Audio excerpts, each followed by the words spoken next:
أعوذ بالله من الشيطان الرجيم بسم الله الرحمن الرحيم عما يتساءلون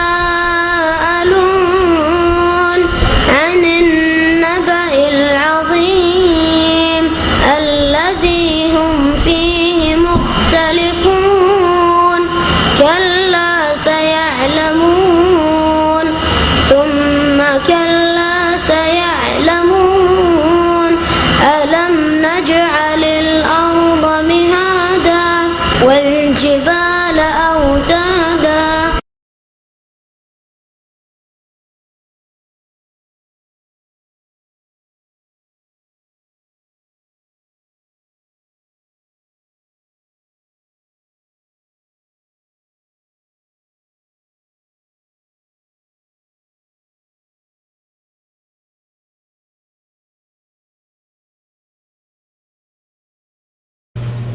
السلام عليكم ورحمة الله وبركاته إن الحمد لله نحمده ونستعينه ونستغفره ونعوذ بالله من شرور أنفسنا ومن سيئات أعمالنا من يهده الله فلا مضل له ومن يضلله فلا هادي له وأشهد أن لا إله إلا الله وحده لا شريك له وأشهد أن محمدا عبده ورسوله صلى الله تعالى عليه وعلى آله وصحبه وسلم تسليما كثيرا أما بعد فأعوذ بالله من الشيطان الرجيم بسم الله الرحمن الرحيم والسابقون الأولون من المهاجرين والأنصار والذين اتبعوهم بإحسان رضي الله عنهم ورضوا عنه মহান আল্লাহর সমস্ত প্রশংসা যে আল্লাহ পাক রব্বুল আলামিন আমাদেরকে সৃষ্টি করেছেন এবং আমাদেরকে মুমিন মুসলিম হওয়ার তৌফিক দান করেছেন। দরুদ ও সালাম নাযিল হোক নবী মুহাম্মদ সাল্লাল্লাহু আলাইহি ওয়াসাল্লামের উপর, যিনি আল্লাহ পাকের দিন মানব জাতি পর্যন্ত পৌঁছিয়ে গিয়েছেন। আল্লাহুম্মা সাল্লি আলাইহি আল্লাহুম্মা বারিক আলাইহি। এই দিন, যে দিন ইসলাম কোরআন এবং হাদিসের আকারে নবী করিম সাল্লাল্লাহু আলাইহি ওয়াসাল্লাম ছেড়ে গেছেন, তার হেফাজতের দায়িত্ব আল্লাহ পাক স্বয়ং নিয়েছেন। আল্লাহ পাক কোরআনুল কারীমে ইরশাদ করেছেন, ইন্না নাহনু নাযালনা যিকরা ওয়া ইন্না লাহু লাহাফিজুন। নিশ্চয় আমি নাজিল করেছি উপদেশ, অর্থাৎ কোরআন এবং হাদিস, এবং নিশ্চয় আমি তার সুরক্ষা করব। ওয়া ইন্না লাহু লাহাফিজুন, আমি তার অবশ্যই হেফাজত করব। আল্লাহ পাক কোরআন এবং হাদিসের যা হচ্ছে উপদেশ, যার নাম হচ্ছে জিকির, কোরআনে কারীমে বিভিন্ন জায়গায় কোরআনুল কারীমকে জিকির বলে আখ্যায়িত করা হয়েছে, কারণ কোরআন হচ্ছে উপদেশ। নবী করিম সাল্লাল্লাহু আলাইহি ওয়াসাল্লামের হাদিস, তার আদর্শ, তার সুন্নাত হচ্ছে উপদেশ, যাতে রয়েছে মানব জাতির জন্য উপদেশ। তার হেফাজতের দায়িত্ব আল্লাহ পাক নিয়েছেন। কোরআনে কারীমের হেফাজত নবী করিম সাল্লাল্লাহু আলাইহি ওয়াসাল্লামের জামানায় লিখিত আকারে হয়ে গেছে, সাহাবায়ে কেরামদেরকে লিখিয়ে দিয়েছেন এবং তা একত্রিত হয়ে গেছে আবু বকর সিদ্দিক রাদিয়াল্লাহু তাআলা আনহুর জামানায়। তারপরে বিভিন্ন কপি তৈরি হয়ে বিভিন্ন শহরে পাঠানো হয়েছে উসমান রাদিয়াল্লাহু তাআলা আনহুর জামানায়। হাদিসের হেফাজত আল্লাহ পাক করেছেন বড় বড় আইম্মায়ে কেরাম, মুহাদ্দিসিনে কেরাম, হাদিসের পণ্ডিত যাদেরকে আল্লাহ পাক হাদিসের খেদমতের জন্য সৃষ্টি করেছিলেন, তাদের দ্বারা আল্লাহ পাক হাদিসেরও হেফাজত করেছেন। জাল থেকে, জয়ীফ থেকে, বিভিন্ন রকমের যে সহিহ হাদিসের মধ্যে সংমিশ্রণ ঘটেছে, দুর্বল হাদিসের, ভিত্তিহীন বাতিল পন্থীদের বাতিল মন গড়া কথাবার্তার, সেগুলি থেকে হেফাজতের জন্য বহু মুহাদ্দিসিনদেরকে, হাদিসের পণ্ডিতদেরকে আল্লাহ পাক সৃষ্টি করেছেন এ উম্মতে। তাদের শিরোমণি হচ্ছেন আমিরুল মুমিনিন ইমাম বুখারী রহমতুল্লাহি আলাইহি, যাকে আল্লাহ সৃষ্টি করেছিলেন এই হাদিসের খেদমতের জন্য, যার সংকলিত হাদিসের কিতাব সহিহ আল বুখারী সবচাইতে সহিহ বিশুদ্ধ হাদিস, এবং এই উম্মতের সমস্ত আইম্মায়ে কেরাম, উলামায়ে কেরাম, ফুকাহায়ে কেরাম সবার ঐক্যমত রয়েছে। হানাফি, শাফেঈ, মালিকি, হাম্বলি সমস্ত মাযহাবের উলামায়ে কেরামদের ইজমা রয়েছে যে কোরআনুল কারীম আল্লাহর কিতাব, তারপরে স্থান হচ্ছে ইমাম বুখারী রহমতুল্লাহ আলাইহির সংকলিত সহি কিতাব সহি আল বুখারী। এই ইমাম বুখারী রহমতুল্লাহ আলাইহির জীবনী সম্পর্কে, তার কিতাব সম্পর্কে বিস্তারিত আলোচনার জন্য বড় বড় কিতাব লেখা হয়েছে। ইমাম হাফিজ বিন হাজার রহমতুল্লাহ আলাইহি একটি কিতাবই লিখেছেন ইমাম বুখারী রহমতুল্লাহ আলাইহির জীবনী সংক্ষেপে এবং তার সাথে তার কিতাবের পরিচিতি। তার কিতাব এই সহিহ বুখারীর মানুষকে পরিচয় দানের জন্য একটি কিতাব লিখেছেন, যে কিতাব কয়েকশো পৃষ্ঠায় রয়েছে, যে কিতাবের নাম হচ্ছে হাদিউস সারি। হাদিউস সারি অপর নাম হচ্ছে এই কিতাবের ফথুল বারীর ভূমিকা, মোকদ্দমা তো ফাথিল বারী। সহিহ বুখারীর যে তিনি ভাষ্য লিখেছেন শারহা ফথুল বারী, 12 খণ্ডে রয়েছে, 12 খণ্ডে বুখারী শরীফের ভাষ্য রয়েছে। ওই 12 খণ্ড ভাষ্যের একটি ভূমিকা রয়েছে। আমরা ভূমিকা লিখি বা অনেকে বই পড়ি, 2-4 পাতার নয় ভূমিকা হয়, 1 পাতা 2 পাতা 3 পাতা 4 পাতার ভূমিকা হয়। হাফিজ ইবনে হাজার রহমতুল্লাহ আলাইহি ইমাম বুখারী রহমতুল্লাহ আলাইহির কিতাবের যে ভাষ্য লিখেছেন তার ভূমিকায় হচ্ছে 1 খণ্ড, প্রায় কাছাকাছি 500 পৃষ্ঠার, যে কিতাবের নাম হচ্ছে, ভূমিকার নামই হচ্ছে হাদিউস সারি। তো এই কিতাবে বিস্তারিত তার কিতাবের পরিচিতি, তার জীবনী পাওয়া যাবে। এছাড়া বহু কিতাব লেখা হয়েছে ইমাম বুখারী রহমতুল্লাহ আলাইহির জীবনীর ওপর এবং তার কিতাবের পরিচয় দানের ক্ষেত্রে। ইমাম বুখারী রহমতুল্লাহ আলাইহি সম্পর্কে এই অল্প সময়ে 1 ঘন্টা, 1.25 ঘন্টা, খুব বেশি সময় আমাদের কাছে রয়েছে। এর মধ্যে যতটুকু সম্ভব আপনাদেরকে তার জীবনী সম্পর্কে কিছু কথা জানাবার চেষ্টা করব, যাতে করে এইরকম আইম্মাই কেরাম যাদের অনুসরণ করে সঠিক পথ পাওয়া যেতে পারে। রাসূলুল্লাহ সাল্লাল্লাহু আলাইহি সাল্লামের ইত্তেবার পরে, রাসূলুল্লাহ সাল্লাল্লাহু আলাইহি সাল্লামের ইত্তেবা অনুসরণ বিনা শর্তে হইতে হবে, কোনো রকমের শর্ত নেই। নবী সাল্লাল্লাহু আলাইহি সাল্লাম থেকে যা কিছু প্রমাণিত, বিনা কোনো শর্তে তা বিশ্বাস করতে হবে, তা মেনে নিতে হবে এবং তার প্রতি আমল করতে হবে। বাকি অন্য যে কোনো মানুষ, সাহাবাই কেরামদেরকেই নেন আর অন্য কোনো আইম্মাই কেরামদেরকে নেন, ফুকাহাই কেরামকে নেন, কোনো আলেমকে নেন, তাদের কথা মানতে হবে যেগুলি কোরআন এবং সুন্নাহর অনুকূলে, কোরআন সুন্নাহ দ্বারা প্রমাণিত। এসব আইম্মাই কেরাম যাদের শিরোমণি হচ্ছেন ইমাম বুখারী রহমতুল্লাহ আলাইহি, আইম্মাতুল হুদা, আইম্মাতুল ইসলাম, এরা হচ্ছে ইসলামের ইমাম, এরা হচ্ছেন হিদায়াতের ইমাম। সুতরাং তাদের অনুসরণ করা হচ্ছে দ্বীনি কাজ। তাদের জীবনী সম্পর্কে জানা থাকলে তাদের আখলাক চরিত্রের ক্ষেত্রে, তাদের ইবাদত বন্দেগীর ক্ষেত্রে, তাদের ইলম আমলের ক্ষেত্রে, তাদের কোরআন সুন্নাহর খেদমতে যে কুরবানি ত্যাগ রয়েছে, যে সময় দান করেছেন, যে মেহনত পরিশ্রম করেছেন, সেগুলি আমাদের জন্য আদর্শ দিক নির্দেশনা দেবে। আমরাও সেই পথে মেহনতি হব ইলম হাসিল করার ক্ষেত্রে, আমল করার ক্ষেত্রে এবং সহি কোরআন সুন্নাহর ইলমের প্রচার প্রসারের ক্ষেত্রে, দাওয়াত এবং তাবলীগের ক্ষেত্রে, আল্লাহ এবং রাসূলের কথা মানব জাতি পর্যন্ত পৌঁছানোর ক্ষেত্রে।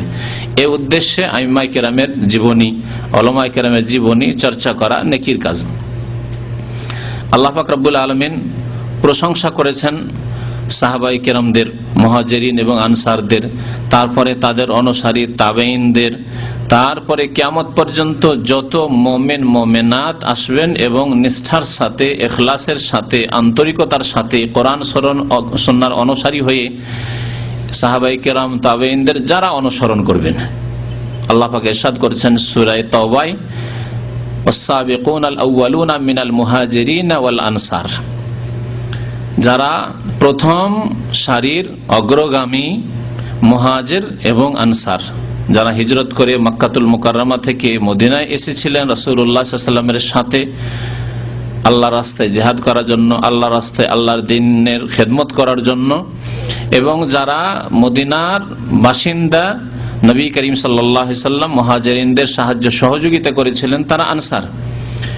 তাদের সম্পর্কে আল্লাহ বলছেন প্রশংসা করেও, ওয়াল্লাযীনা ইত্তাবাউহুম বিইহসান, এবং তারপরে যারা তাদের অনুসরণ করবেন, মুহাজির এবং আনসারদের, সাহাবাই কেরামগণের অনুসরণ করবেন বিইহসানিন, নিষ্ঠার সাথে, আন্তরিকতার সাথে, সৎকর্মশীল হয়ে, ভালো মানুষ হয়ে।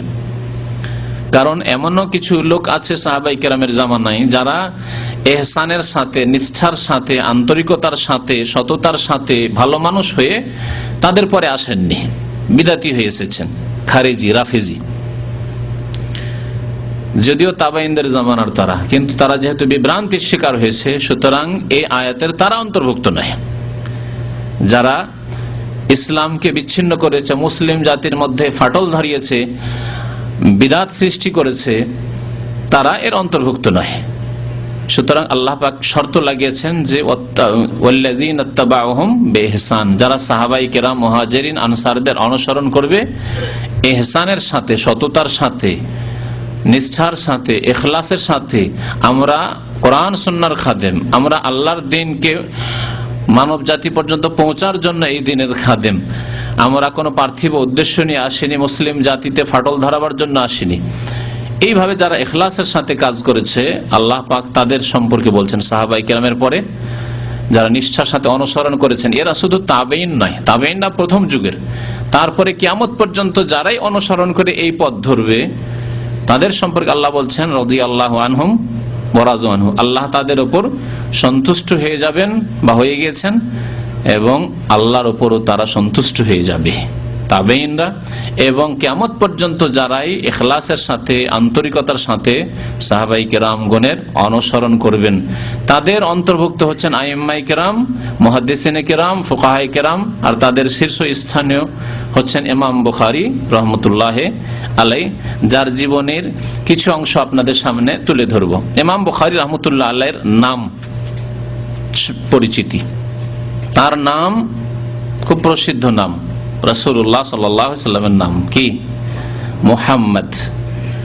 তার পিতার নাম হচ্ছে ইসমাইল, তার উপনাম কুনিয়ত হচ্ছে আবু আব্দুল্লাহ, আবু আব্দুল্লাহ। তার উপাধি, লাকাব, উপাধি হচ্ছে আমিরুল মুমিনিন ফিল হাদিস, হাদিস বিষয়ে তিনি আমিরুল মুমিনিন, অর্থাৎ সমস্ত মুহাদ্দিসিনদের মধ্যে, হাদিসের পণ্ডিতদের মধ্যে তিনি হচ্ছেন আমিরুল মুমিনিন, তাদের নেতা, যেন তাদের আমির। তার বংশ পরিচয় সংক্ষেপে, তার নাম মুহাম্মদ, পিতার নাম ইসমাইল, ইসমাইলের পিতার নাম হচ্ছে ইব্রাহিম, অর্থাৎ ইমাম বুখারী রাহমাতুল্লাহি আলাইহির দাদার নাম হচ্ছে ইব্রাহিম, আর ইব্রাহিমের পিতার নাম হচ্ছে মুগীরা, মুগীরার পিতার নাম হচ্ছে বারদেজবাহ আল বুখারী আল জৌফি। এই বারদেজবাহ মাজুসি ছিল, অগ্নিপূজক। এদের মাতৃভাষা ফার্সি ভাষা ছিল। পারস্য দেশের লোক, তখনকার বিশাল পারস্য সাম্রাজ্য দূর দূর পর্যন্ত ছড়িয়েছিল, ইরাক থেকে শুরু করে ইরাক, ইরান, আফগানিস্তান, বেলুচিস্তান, তা উজবেকিস্তান, আজারবাইজান, এসব এলাকাকে শামিল ছিল। ইমাম বুখারী রাহমাতুল্লাহি আলাইহিকে বুখারী বলা হয়। বুখারা একটি শহর, এখনো সেই শহর মওজুদ আছে উজবেকিস্তানের। উজবেকিস্তান যে সোভিয়েত ইউনিয়নের যে ছোট ছোট যে প্রজাতন্ত্রগুলি ছিল, সে প্রজাতন্ত্রের একটি প্রজাতন্ত্র যা স্বাধীন হয়েছে পরে, ইসলামিক প্রজাতন্ত্র বলা হয় উজবেকিস্তান। এই উজবেকিস্তানের একটি বড় শহর হচ্ছে বুখারা শহর। এই বুখারা শহরের বাসিন্দা ছিলেন ইমাম বুখারী রাহমাতুল্লাহি আলাইহি, সেই জন্য তাকে বুখারী বলা হয়। সারা বিশ্বের মানুষ ইমাম বুখারী বলেই জানে এই শহরের নামে, নাম হয়তো অধিকাংশ মানুষই বা অধিকাংশ মুসলিমরা জানে না। তো বারদেজবাহ মাজুসি ছিল, এবং ওই মাজুসি অবস্থায়, অগ্নিপূজক অবস্থায়, কুফরির অবস্থায় সে মারা যায়। তার ছেলে মুগীরা, এই মুগীরা প্রথম ইসলাম কবুল করেন, অর্থাৎ ইমাম বুখারী রাহমাতুল্লাহি আলাইহির দাদার পিতা, না দাদার পিতা, মুহাম্মদ বিন ইসমাইল বিন ইব্রাহিম বিন মুগীরা, মুহাম্মদ বিন ইসমাইল বিন ইব্রাহিম ইবনে আল মুগীরা। এই মুগীরা তিনি ইসলাম কবুল করেন। ইমাম বুখারী রাহমাতুল্লাহি আলাইহিকে বুখারী তাহলে এই জন্য বলা হয় যে তিনি বুখারা শহরে জন্মগ্রহণ করেছিলেন। জন্মগ্রহণ কোন শহরে করলে সেই শহরের সাথে সম্পৃক্ত করা হয়, অথবা জন্মগ্রহণ না করেও যদি কোনো শহরে হয়তো জন্ম হয়েছে অন্য কোনো এলাকায়, কিন্তু দীর্ঘদিন সেখানে থেকেছে। মুহাদ্দিসিন কিরামদের ভাষায় ইমাম ইবনুস সালাহ রাহমাতুল্লাহ আলাইহি উসুলে হাদিসের কিতাবে তিনি বলেছেন, তার কিতাব যে রয়েছে এই ক্ষেত্রে মুস্তালাহুল হাদিসের কিতাব, তাতে তিনি উলুমুল হাদিস, তাতে তিনি বলেছেন যে কোনো ব্যক্তি যদি কোনো শহরে 4 বছর অবস্থান করে তাহলে সেই শহরের সাথে সে নিজেকে সম্পৃক্ত করতে পারে, বলতে পারে যে আমি অমুক শহরের বাসিন্দা। যেমন মক্কায় কেউ যদি 4 বছর থাকে তাহলে মক্কি বলতে পারে। বাড়ি হচ্ছে চিটাগাং, কিন্তু ঢাকায় যদি কেউ 4 বছর থাকে তাহলে ঢাকাবি বলতে পারে। খুলনায় 4 বছর থাকে খুলনাবি বলতে পারে। তো এইভাবে আমরা বিভিন্ন শহরের সাথে সম্পৃক্ত দেখা যায়। যেমন ইমাম মুসলিমকে দেখা যায়, ইমাম মুসলিম নেসাপুর শহরের তিনি বাসিন্দা ছিলেন। ইমাম বুখারী রাহমাতুল্লাহ আলাইহি এই বুখারী শহরে জন্ম, যে সম্পর্কে বললাম, তাকে জৌফিও বলা হয়, আল বুখারী আল জৌফি। যদিও সাধারণ মানুষেরা এই নিসবত হয়তো জানে না, কিন্তু উলামায়ে কেরামরা বা কিতাবে যখন তার জীবনী পড়বেন দেখবেন ইমাম বুখারী আল জৌফি। এই জন্য বলা হয় যে বারদেশবা তো পারস্য দেশের মজুসী অগ্নিপূজক ছিল, তারপরে তার ছেলে মুগীরা একজন ইমাম বা একজন আলেম, আলিয়ামান তার নাম ছিল, আলিয়ামান আল জৌফি, জৌফ বংশের আলিয়ামান আল জৌফির হাতে হাত দিয়ে ইসলাম গ্রহণ করেন। প্রাচীন যুগে একটি নিয়ম ছিল,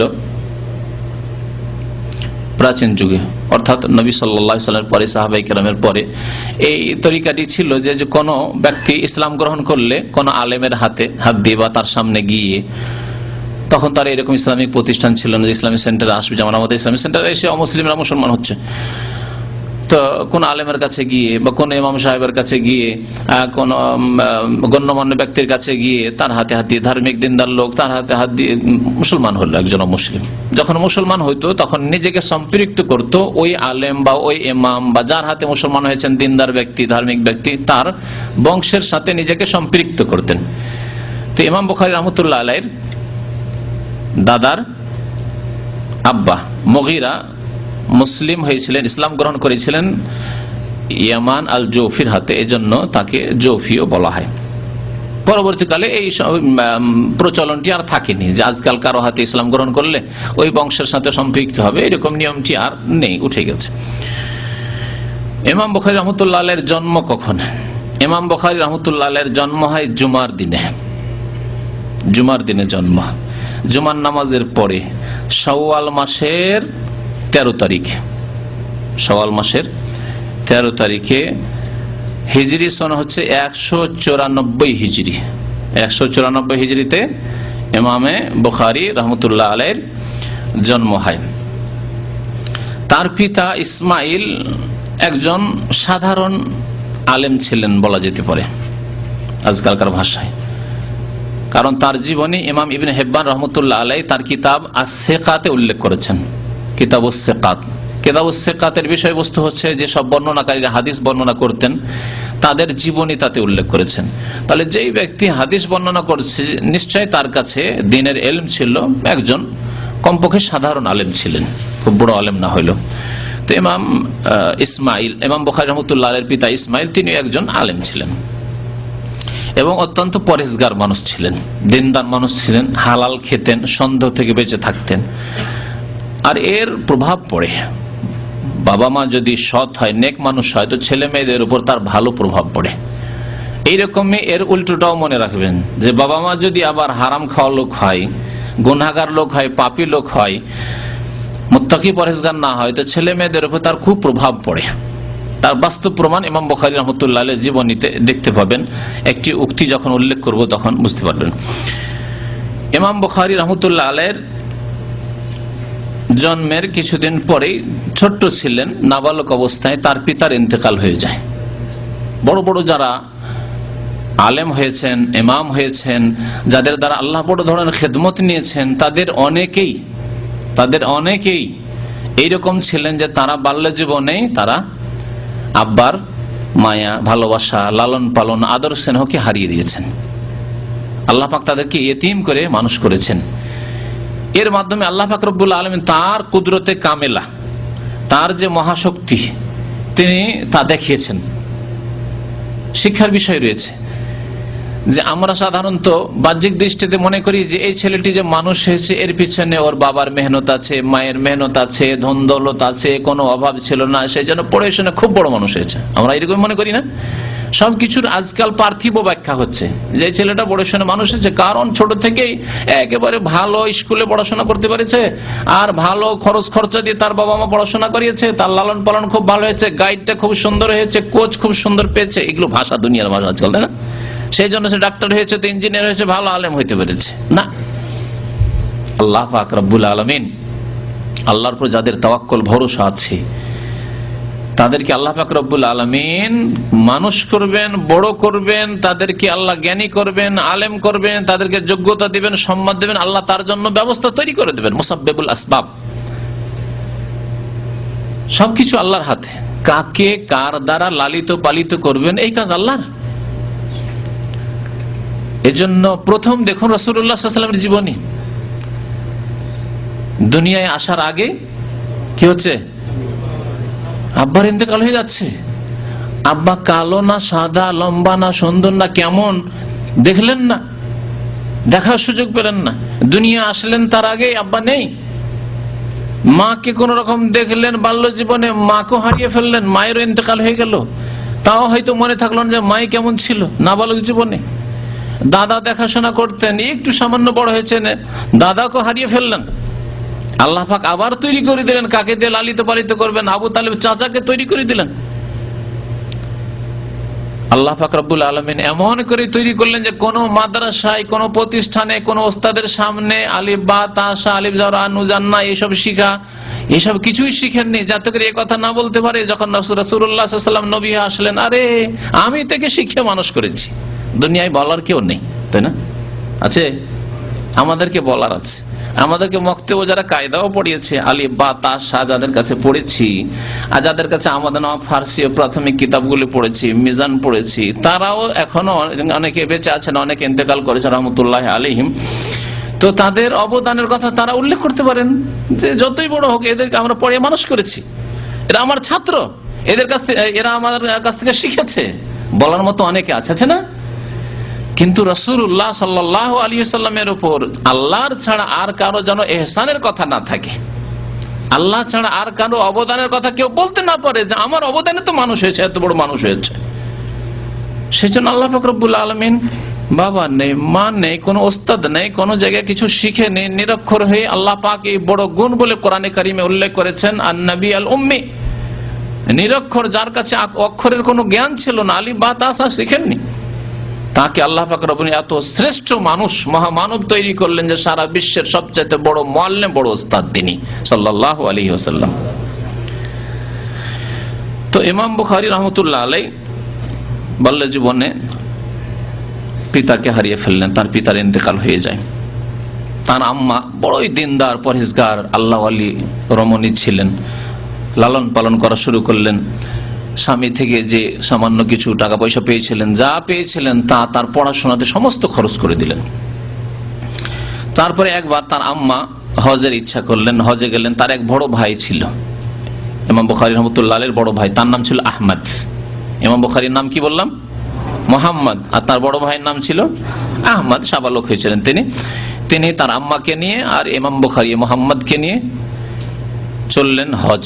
কোথা থেকে হজে বেরিয়েছেন চিন্তা করুন, কোথায় আজকের হজ আর কোথায় তখনকার হজ?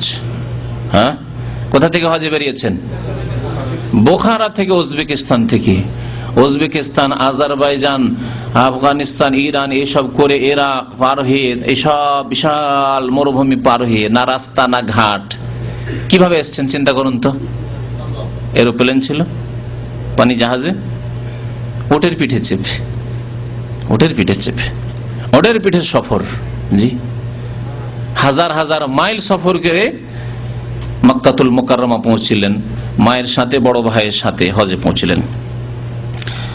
মক্কা এসে যখন হজ শেষ হয়ে গেল, হজ করে তার আম্মা, তার বড় ভাই, তারা বলে দেশে যাই। তিনি বললেন যে আমি আর দেশে যাব না, এই মক্কাতে, মদিনায় থেকে আমি ইলম শিখব। থেকে গেলেন। বলছেন হাফিজ বিন হাজার রহমতুল্লাহ আলাইহি তার জীবনী সম্পর্কে, ফাআকামা বিমাক্কাতা মুজাওয়িরান লিতালাবিল ইলমি, মক্কায় তিনি অবস্থান করলেন ইলম তলব করার উদ্দেশ্যে, ইলম শিখব, এখানে দ্বীন শিখব।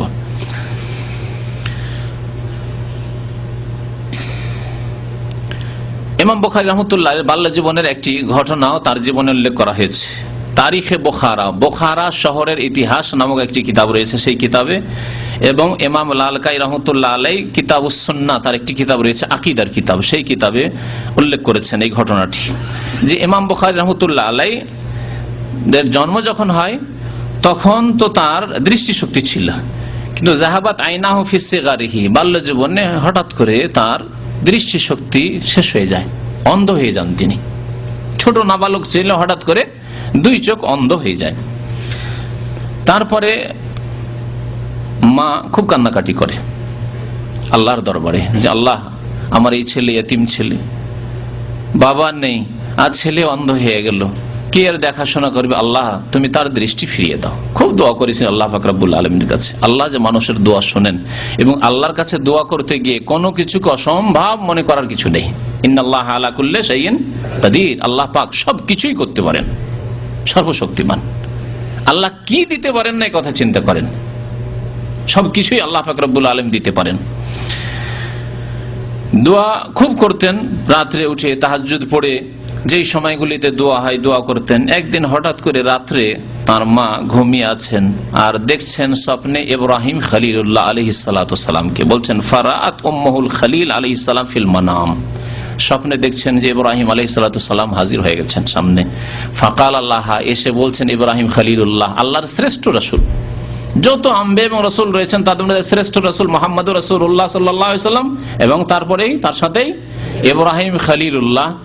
জি, তো ইব্রাহিম আলাইহিস সালামকে স্বপ্ন দেখছেন যে তিনি এসে বলছেন সেই মহিলাকে, অর্থাৎ ইমাম বুখারী রাহমাতুল্লাহ আলাইহির মা, তাকে ইয়া হাযিহি, হে মহিলা, কাদ রাদ্দাল্লাহু আলা ইবনাকি বাসারাহু বিকাসরাতি দুআইকি, আল্লাহ পাক তোমার ছেলের দৃষ্টি শক্তি ফিরিয়ে দিয়েছেন তোমার অধিক দুয়ার কারণে। বিকাসরাতে দুআইকে, তোমার খুব বেশি বেশি দুয়ার কারণে আল্লাহ পাক তোমার ছেলের দৃষ্টিশক্তি ফিরিয়ে দিয়েছেন। ফাসবাহা, রাত্রে স্বপ্ন দেখলেন, সকাল হলো, সকাল হতে ছেলের ঘুম ভেঙেছে। ওয়াকাদ রাদ্দাল্লাহু আলাইহি বাসারাহু, সকালে দেখছেন যে ছেলে সুন্দর দেখছে, সুন্দর দৃষ্টিশক্তি ফিরে এসেছে। আল্লাহু আকবার। ইমাম বুখারী রাহমাতুল্লাহ আলাইহি সম্পর্কে বলছিলাম যে তার লালন পালন হয়েছে হালাল রিজিক দিয়ে। মায়ের যে দুধ খেয়েছেন হালাল, সেটাও হারাম হতে পারে, হতে পারে নাকি? আপনার স্ত্রীকে যদি আপনি হারাম পরান, হারাম খাওয়ান, হারাম অলংকার দেন, হ্যাঁ, আর তারপরে আপনার বাচ্চা দুধ খাচ্ছে আপনার স্ত্রী, তাহলে হারাম দুধ খায় না? কারণ আপনার স্ত্রী হারাম পরে, হারাম খায়, হারাম ঘুমায়, হারাম বিল্ডিং, হারাম পয়সার বিল্ডিং, সুদের বিল্ডিং, ঘুষের বিল্ডিং, চুরি করা পয়সা, হারাম এখানে ফিল্ম টিলিম এই করে ওই স্ক্রাবের হালা, চুরি করা লোহা ইত্যাদি সব ব্যবসা করে টাকা পয়সা পাঠিয়ে যদি ঘর বাড়ি তৈরি করেন, সেখানে ঘুমায় আরামে আপনার স্ত্রী, তাহলে আপনার ছেলে যে স্তন্য পান করছে আপনার স্ত্রীর, তো তা তো হারাম খাচ্ছে, হারাম দেওয়া হচ্ছে। হারামের কুপ্রভাব রয়েছে, হারাম ভক্ষণের, হারাম রিজিকের কুপ্রভাব রয়েছে, আর হালাল রিজিকের বরকত রয়েছে, হালাল রিজিকের বরকত রয়েছে। তার জীবনী সম্পর্কে যারা তার জীবনে লিখেছে বলছে ওয়াকাদ রুব্বিয়া বিল হালালিত তাইয়্যিব, তার লালন পালন হয়েছে হালাল পাক রিজিক দ্বারা। তার মা হালাল খেয়েছেন, তার বাবাও হালাল খেয়েছেন, জন্ম হয়েছে। তারপরে শুরু থেকে শুরু করেন তার একটু আগে গিয়ে যে এই যে বীর্য, যে বীর্য থেকে প্রত্যেক মানুষ তৈরি হয়েছেন আদম আলাইহিস সালামের পরে, হাওয়া আলাইহিস সালামের পরে আল্লাহ পাক এই নিজাম তৈরি করেছেন, প্রত্যেকে এই নুতফা থেকে, বীর্য থেকে তৈরি হয়েছেন। যেই ব্যক্তি হারাম খাবে, তারপরে বীর্য তৈরি হবে, বীর্য যাবে, তারপরে গর্ভধারণ করবে তার স্ত্রী, এখান থেকেই তো হারাম শুরু হলো। হারাম খেয়ে দিয়ে স্বামী স্ত্রী মিলন হইলো, তাহলে সেখান থেকে তো হারাম শুরু হইলো। আল্লাহ পাক রব্বুল আলামিন মায়ের পেটে যখন বাচ্চা থাকে, গর্ভে থাকে, তখন বাচ্চার জন্য কি রিজিক রেখেছেন? রক্ত। এই যে মাসিক বন্ধ হয়ে যায়, মাসিক রক্ত তখন নাড়ি দিয়ে যাচ্ছে, যায় না? নাড়ি কাটে না বাচ্চা হয় তখন, নাড়ি কাটে কি জন্য? নাড়ি দিয়ে খাবার যাচ্ছিল, ও মায়ের পেট থেকে মাসিকটা, আর মাসিকটা বেরিয়ে না এসে মাসিক বন্ধ হয়ে গেছে, ওই নাড়ি দিয়ে তখন বাচ্চার খাবার যেতে লেগেছে। প্রত্যেকের খাবার হয়েছে 10 মাস ধরে, 9 মাস 10 মাস ধরে, যতদিন মায়ের পেটে আমরা থেকেছি, তাই না?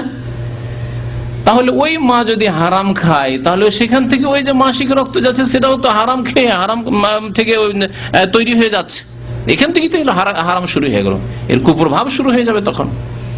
যতই আল্লাহর কাছে দোয়া কর, রব্বি হাবলি মিনাস সালিহিন, রব্বি হাবলি মিনাস সালিহিন, রব্বি হাবলি মিন লাদুনকা যুররিয়াতান তাইয়্যিবা ইন্নাকা সামিউদ দুআ, দোয়া করছেন রব্বানা হাব লানা মিন আজওয়াজিনা ওয়া যুররিয়াতিনা কুররাতা আয়ুনি ওয়াজআলনা লিল মুত্তাকিনা ইমামা। কিন্তু আপনি নিজে হারাম খেয়েছেন, বীর্য হারাম তৈরি হয়েছে, হারাম খেয়ে তৈরি হয়েছে, নিজের স্ত্রীকে আপনি হারাম খাওয়িয়েছেন, হারাম পরিয়েছেন, ওই মাসিক ঋতু তৈরি হয়েছে যেটা বাচ্চার খাদ্য হয়েছে পেটে 10 মাস ধরে, তা হারাম হয়ে তৈরি হয়েছে।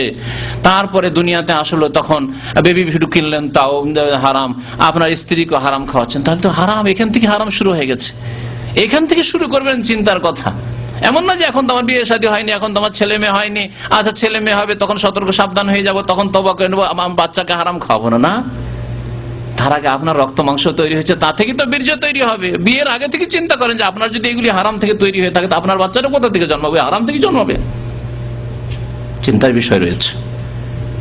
আমাদেরকে শিকড় থেকে চিন্তা করতে হবে যে শুরু থেকে শেষ পর্যন্ত আমাদের রিজিকে, আমাদের ছেলে মেয়েদের রিজিকে আমাদের জানা মতে যাতে হারাম না থাকে, জানা মতে জেনে শুনে যাতে করে হারাম না থাকে। অজান্তে কেউ কিছু দিয়ে দিল, কেউ চুরি করা জিনিস হাদিয়ে দিয়ে দিল, কেউ দাওয়াত দিল হারাম সুদের টাকা দিয়ে, ঘুষের টাকা দিয়ে, আমি জানি না কি খাওয়ালো, সেটা আলাদা কথা, আপনার জানা নেই। কিন্তু জেনে শুনে আপনার পেটে হারাম রিজিক যাবে, আপনার ছেলে মেয়েদের স্ত্রীর হারাম রিজিক যাবে, খবরদার এই যেন একজন মুসলিমের জীবনে না হয়, কারণ পরিণাম খারাপ, পরিণাম ভালো নয়।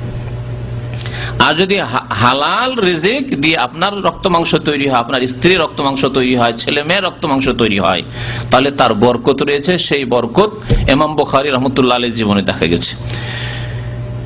তার পিতা ইমাম বুখারী রাহমাতুল্লাহ আলাইহির পিতা ইসমাইলের যখন ইন্তেকাল হয় রাহমাতুল্লাহি আলাইহিম আজমাইন, যখন ইন্তেকাল হয় তখন তিনি বলেছিলেন একটি কথা যা ইমাম বুখারী রাহমাতুল্লাহ জীবনীতে উল্লেখ করা হয়েছে, লা আ'লামু ফি জামি'i মালি দিরহামান মিন শুবহা। আমার যত ধন সম্পদ, পরিত্যক্ত ধন ছেড়ে যাচ্ছি মৃত্যুর পূর্ব মুহূর্তে, আমি যেসব ধন সম্পদ দিরহাম ছেড়ে যাচ্ছি, একটি টাকাও, একটি রৌপ্য মুদ্রাও, দিরহামও আমার হারাম তো দূরের কথা, শুভা সন্দেহ থেকেও নেই। অনেক সময় হারাম তো নয় কিন্তু সন্দেহ আছে, জানি না হালাল কিনা, হালাল হইতেও পারে আবার নাও হইতে পারে, ঠিক না? এইরকমও নয়। কি বলছেন? লা আলাম, আমি জানি না, ফি জামিয়ে মালি, আমার যে ধন সম্পদ যা কিছু রয়েছে তাতে দিরহামান মিন শুভহা, একটি দিরহামও সন্দেহর নেই, সন্দেহ মুক্ত, হারাম মুক্ত, সন্দেহ মুক্ত, হালাল একবারে 100%। হালাল আর হালাল, হালাল ছাড়া কোনো হারাম 1 পয়সা আমি আমার স্ত্রী ছেলে মেয়েদের জন্য ছেড়ে যাই না।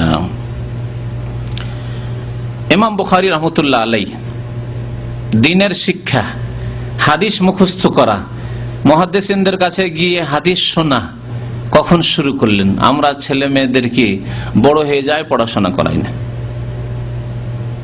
বড় হয়ে যায় পড়াশোনা করায় না। আর আজকাল পড়াশোনার যুগ হলো, পড়াশোনা কোথায় করায়?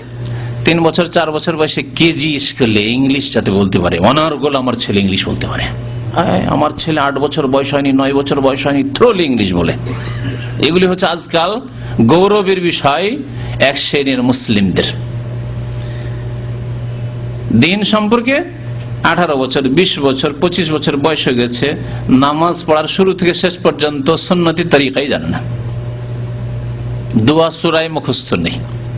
বাস্তব প্রমাণ আমরা মানুষের কাছে গেলে জিজ্ঞাসা করলে বুঝতে পারি। 25 বছর, 30 বছর, 40 বছর বয়স হয়ে গেছে, আত্মায়াত মুখস্থ নেই, দুরূদ মুখস্থ নেই, নামাজের নিয়ম কানুন জানেন না। যারাও নামাজ পড়েন তাদের অধিকাংশ ভুল দিয়ে শুরু করেন একাধিক, আর ভুল দিয়ে শেষ করেন। যারা নিজের নামাজটাই ঠিক করতে পারলো না, তারা বাকি জীবন কি ঠিক করবে? ইমাম বুখারী রাহমাতুল্লাহ আলাইহি ইলম হাসিল করা কখন শুরু করছেন? ইলম শেখার একটা সময় আছে, আমল করার সময় একবারে শেষ মুহূর্ত পর্যন্ত আছে, কিন্তু ইলম শেখা সবসময় হয় না। দেখেন আজকাল যে ভাইরা এখানে আছেন, 25 বছর, 30 বছর, 40 বছর বয়স হয়ে গেছে, অনেকে অত্যন্ত আগ্রহী, বারবার মুখস্থ করছেন, ভুলে যাচ্ছেন, ঠিক না? মুখস্থ করতেই পারেন না প্রথম কথা, আর কোন রকম মুখস্থ করলে 1 দিন 2 দিন হয় না, আবার ব্রেন থেকে নেমে গেছে, আউট হয়ে গেছে। কিন্তু